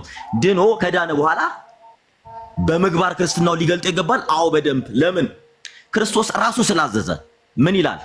የዮሐንስ ወንጌል ምዕራፍ 15 ከቁጥር 9 ላይ ቀጥታ አይታችሁ ስትመለከቱ ትእዛዜን ፈጽሙ እኔም በእናንተ እኖር እናንተም በእኔ ትኖሩ ዘንድ ይላል። ትእዛዜን ፈጽሙ ማን ነው? ክርስቶስ ነው የሚናገረው። ዮሐንስ ወንጌል ምዕራፍ 15 ከቁጥር 14 ላይ አንዴ ቃል ሰሙ። ይህን ቀጥታ የክርስቶስ ትእዛዙ ምንድነው ብለን ስንመጣ እዚህ ዮሐንስ ወንጌል ምዕራፍ 15 ከቁጥር 1 ላይ እውነተኛ የወይን ግንድ እኔ ነኝ ገበሬውም አባቴ ነው ካለ በኋላ ቁጥር 2 ላይ በእኔ ያለ ነው የሚለው። በክርስቶስ አለ በእርሱ ሆኖ ፍሬን የማያፈራ ቢኖር ይቆረጣል ይላል። ምንድነው የሚለው? ይሄን መጽሐፍ ቅዱስ ነው የሚናገረው። ኦኬ እንምጣ። ሁለተኛ ቆሮንቶስ ምዕራፍ 5 ቁጥር 10 ላይ መልካም ቢሆን ወይም ክፉ እንዳደረገ እያንዳንዱ በስጋው የተሰራውን ብድራት ይቀበል ዘንድ ሁላችንም በክርስቶስ ኢየሱስ የፍርድ ወንበር ፊት ልንገለጥ ይገባናልና። መልካም አደረክ ክፉ እያንዳንዱ በክርስቶስ የፍርድ ወንበር ፊት ልትገለጥ ይገባሃል። ለምን? ለፍርድ ትቆማለህ። በክርስቶስ ፊት ለፍርድ ትቆማለህ። ለዛም እኮ ነው ራሱ በማቴዎስ ወንጌል ምዕራፍ 7 ቁጥር 19 ላይ ራሱ መድኃኒታችን ኢየሱስ ክርስቶስ መልካም ፍሬ የማያረግ ዛፍ ሁሉ ይቆረጣል፣ ወደ እሳትም ይጣላል ቢለው። ወዳጄ መልካም ፍሬም ካላደረክ ከክርስቶስ ጋር አላይን አድርጌያለሁ አታች አድርጌያለሁ ብለህ እንደፈለግህ ሆናለሁ ብትል ተቆርጠህ ትጣላለህ። ፍሬ ልታፈራ ግድ ይልሃል። መልካም ፍሬን ካላፈራ ትቆርጣለህ፣ ወደ እሳትም ትጣላለህ። መጽሐፍ ቅዱስ ነው የሚለው። ኦኬ በክርስቶስ ፊት ስንገለጥ ምንድነው የምንጠየቀው? በክርስቶስ የማቴዎስ ወንጌል ምዕራፍ 5 ከቁጥር 31 ጀምሮ እንመለከታለን። በግና ፍየሉን አሕዛብ የሚላቸው በእንግሊዝኛው ኔሽን ይለዋልና ኔሽን ማለት ህዝብ ማለት ነው። በጣም እንድታስተውሉ ምን ይላል ሲለያቸው በቀኝና በግራ በቀኝ በኩል ያሉትን እናንተ እናንተ የአባቴ ብሩካን ዓለም ሳይፈጠር ወደ ተዘጋጀላችሁ ጨረስኩ። አጠቃላይ የሚጨርሻው እሺ ከዛም በኋላ ካላቸው በኋላ ምን ይላል? ብራብ አብልታችሁኛል፣ ብጠማ እንግዳ ሆኜ ብመጣ ተቀብላችሁኛል፣ ታርዣ አልብሳችሁኛል ብሎ ከዚያም በኋላ በግራ በኩል ያሉትን የተጠየቁ ሰው ሂዱ እናንተ ርጉማን ካላቸው በኋላ ብራብ አላበላችሁኝም፣ ብጠማ አላጠጣችሁኝም፣ እንግዳ ሆኜ ብመጣ አልተቀበላችሁኝም፣ ታስሬ አልጠየቃችሁኝም እያለ ሂዱ ለሰይጣንና ለሰራዊቱ ወደ ተዘጋጀ ወደ ገሃነመ እሳት ግቡ ሲላቸው እንመለከታለን። በክርስቶስ የፍርድ ወንበር ፊት ስንቆም የምንገለጠው በምግባራችን ነው፣ የምንጠየቀውን በዛው ልክ ነውና እግዚአብሔር ይስጥልን። ቴዲዬ አመሰግናለሁ። ቴዲዬ አካሄድ እኔ ልውረድና ያሲንና ኢምራን አስገባቸው። እሺ አው ግርዶሽ ውረድ፣ አንተ ውረድና እኔ ልውረድ። ያሲንና ኢምራን አስገባልኝ። እሺ ያሲንና ኢምራን። እሺ ጨዋ ልጅ ነው፣ ግን እንደኔ በመንፈሳዊ ዓለም ያልጠነከሩ ሰዎችን አሁን እኔ ወደ ሙስሊም እሱን አምኜ በመጣ ወደ ተሳሳተ መንገድ ነው የሚገለኝና የሚወስደኝና ግርዶሽ እንደነገረኝ ነው ልል አልችልም። ስለዚህ የበሰላችሁ ሰዎች ብትመጡ ይሻላል። ከመጣችሁ በኋላ ግን ትህትና ያስፈልጋል። ጎበዝ ትሁት መሆን አለባችሁ። በጣም ህይወታችሁ ሊናገር ይገባል። ካልሆነ እኔ በጣም በዓለም ያለው ሰው ነኝ፣ ፖለቲከኛ ነኝ። እዚህ ጋር የሚያደምጡ ሰዎች አሉ። ሰው መናቅ አያስፈልግም። እዚህ ጋር ቁጭ ብለው እያደመጧቸው ያሉ ሰዎች ስላሉ ስርዓት ያስፈልጋል። እና በተለይ የምትገቡ ሰዎች የኃይለ ቃል አላስፈላጊ ንግግሮች ምናምን ከመጠቀም ብትታቀቡ ይሻላል። እዚህ የምታዩት ሰው ፖለቲከኛ ነው። የዋዛ መስሎ እንዳትገባ እና ያን ብታደርጉ ለማለት ያለ የያዝኩትም ቁም ነገር ነው። ቀልድ አለ ቁም ነገር እየተማርኩኝ ነው። የምታመልኩት ፈጣሪ ይጠብቃችሁ። ማንን ነው አስገባለኝ? ያሲንን ያለኝ ማንን አስገባለኝ? ያሲን ወይም ኢምራን ከሁለት አንዱ አስገባቸው። ያሲን ወይም ኢምራን እስኪ ጻፉላቸው አንዳንድና እሱ ነው። ኦኬ ችግር የለውም። ኢብራሂምም ከገባ ችግር የለውም። ያው ነው። አሁን ፎከስ ማድረግ ያለባችሁ ለምሳሌ ቅድም ስጠይቅ የነበራችሁ አብራችሁኝ ያላችሁ ሚዳነው እንዴት ነው ነው እናንተ ያላችሁበት ሃይማኖት ላይ አንድ ሰው አንድ መንገድ ላይ የምታገኙት ሰው ወይም በዓለም ያለ ሰው እንዴት ነው የሚዳነው? ከዛ ጀምረን ዛሬ የሚያልቅ ነገር አይደለም። ቀስ እያልን ጊዜ ሳገኝ ዛሬ እንዳጋጣሚ ጀምረናል። በሚቀጥለው ደግሞ ጊዜ ሳገኝ በሳምንት አንድ ጊዜ ሁሉን ነገር እየነካካ እንሄዳለን። ከዛ ትጠያየቃላችሁ። ሁሉን ነገር በአንዴ መነካካት አትችሉም። አሁን ዝማሬው ምናምኑ እንትናችሁ ምናምን ካላችሁ መመሽቶ ሊያድር ነው። መጀመሪያ ግን የሚዳነው እንዴት ነው? ይሄን ካልኩኝ በኋላ ለክርስቲያኖች ማነሳው አንድ ጥያቄ አለ። ለምሳሌ ለዳኑት ግን ይላል የማርቆስ ወንጌል መልእክት 16:17 ላይ መጽሐፍ ቅዱስ ያነሳው ሊያነብልኝ ይችላል። ለምሳሌ ድኛለሁ ስትሉ 16:17 ነው አይደል? ያመኑትም እነዚህ ምልክቶች ይከተሏቸዋል። በስሜ አጋንንትን ያወጣሉ፣ በአዲስ ቋንቋ ይናገራሉ፣ እባቦችን ይይዛሉ። እናንተ ይህን ሁሉ ታደርጋላችሁ? እባብ ትይዛላችሁ፣ አዲስ ቋንቋ ትናገራላችሁ፣ አጋንንት ታወጣላችሁ። ቢኮዝ ያመኑትም እነዚህ ምልክቶች ይከተሏቸዋል ይላል ቃሉ ነው የሚለው። እነዚህ ልትመልሱልኝ ይገባል። ከዛ ባሻገርም ኢየሱስ ራሱ ማን ነው? ኢየሱስ በአግባቡ ዲፋይን መደረግ አለበት እና ሊገባን በሚችል ቋንቋ ከአንድ ሀሳብ ወደ አንድ ሀሳብ እየዘለላችሁ ከሄዳችሁ ኮንፊውዝድ ነው የምንሆነውና እንደዛ እንዲሆን ለማለት ያህል ነው። ታፕታፕ አድርጉ። ከዚህ በኋላ ብዙ ላልቆይ ይችላለሁ ምናልባት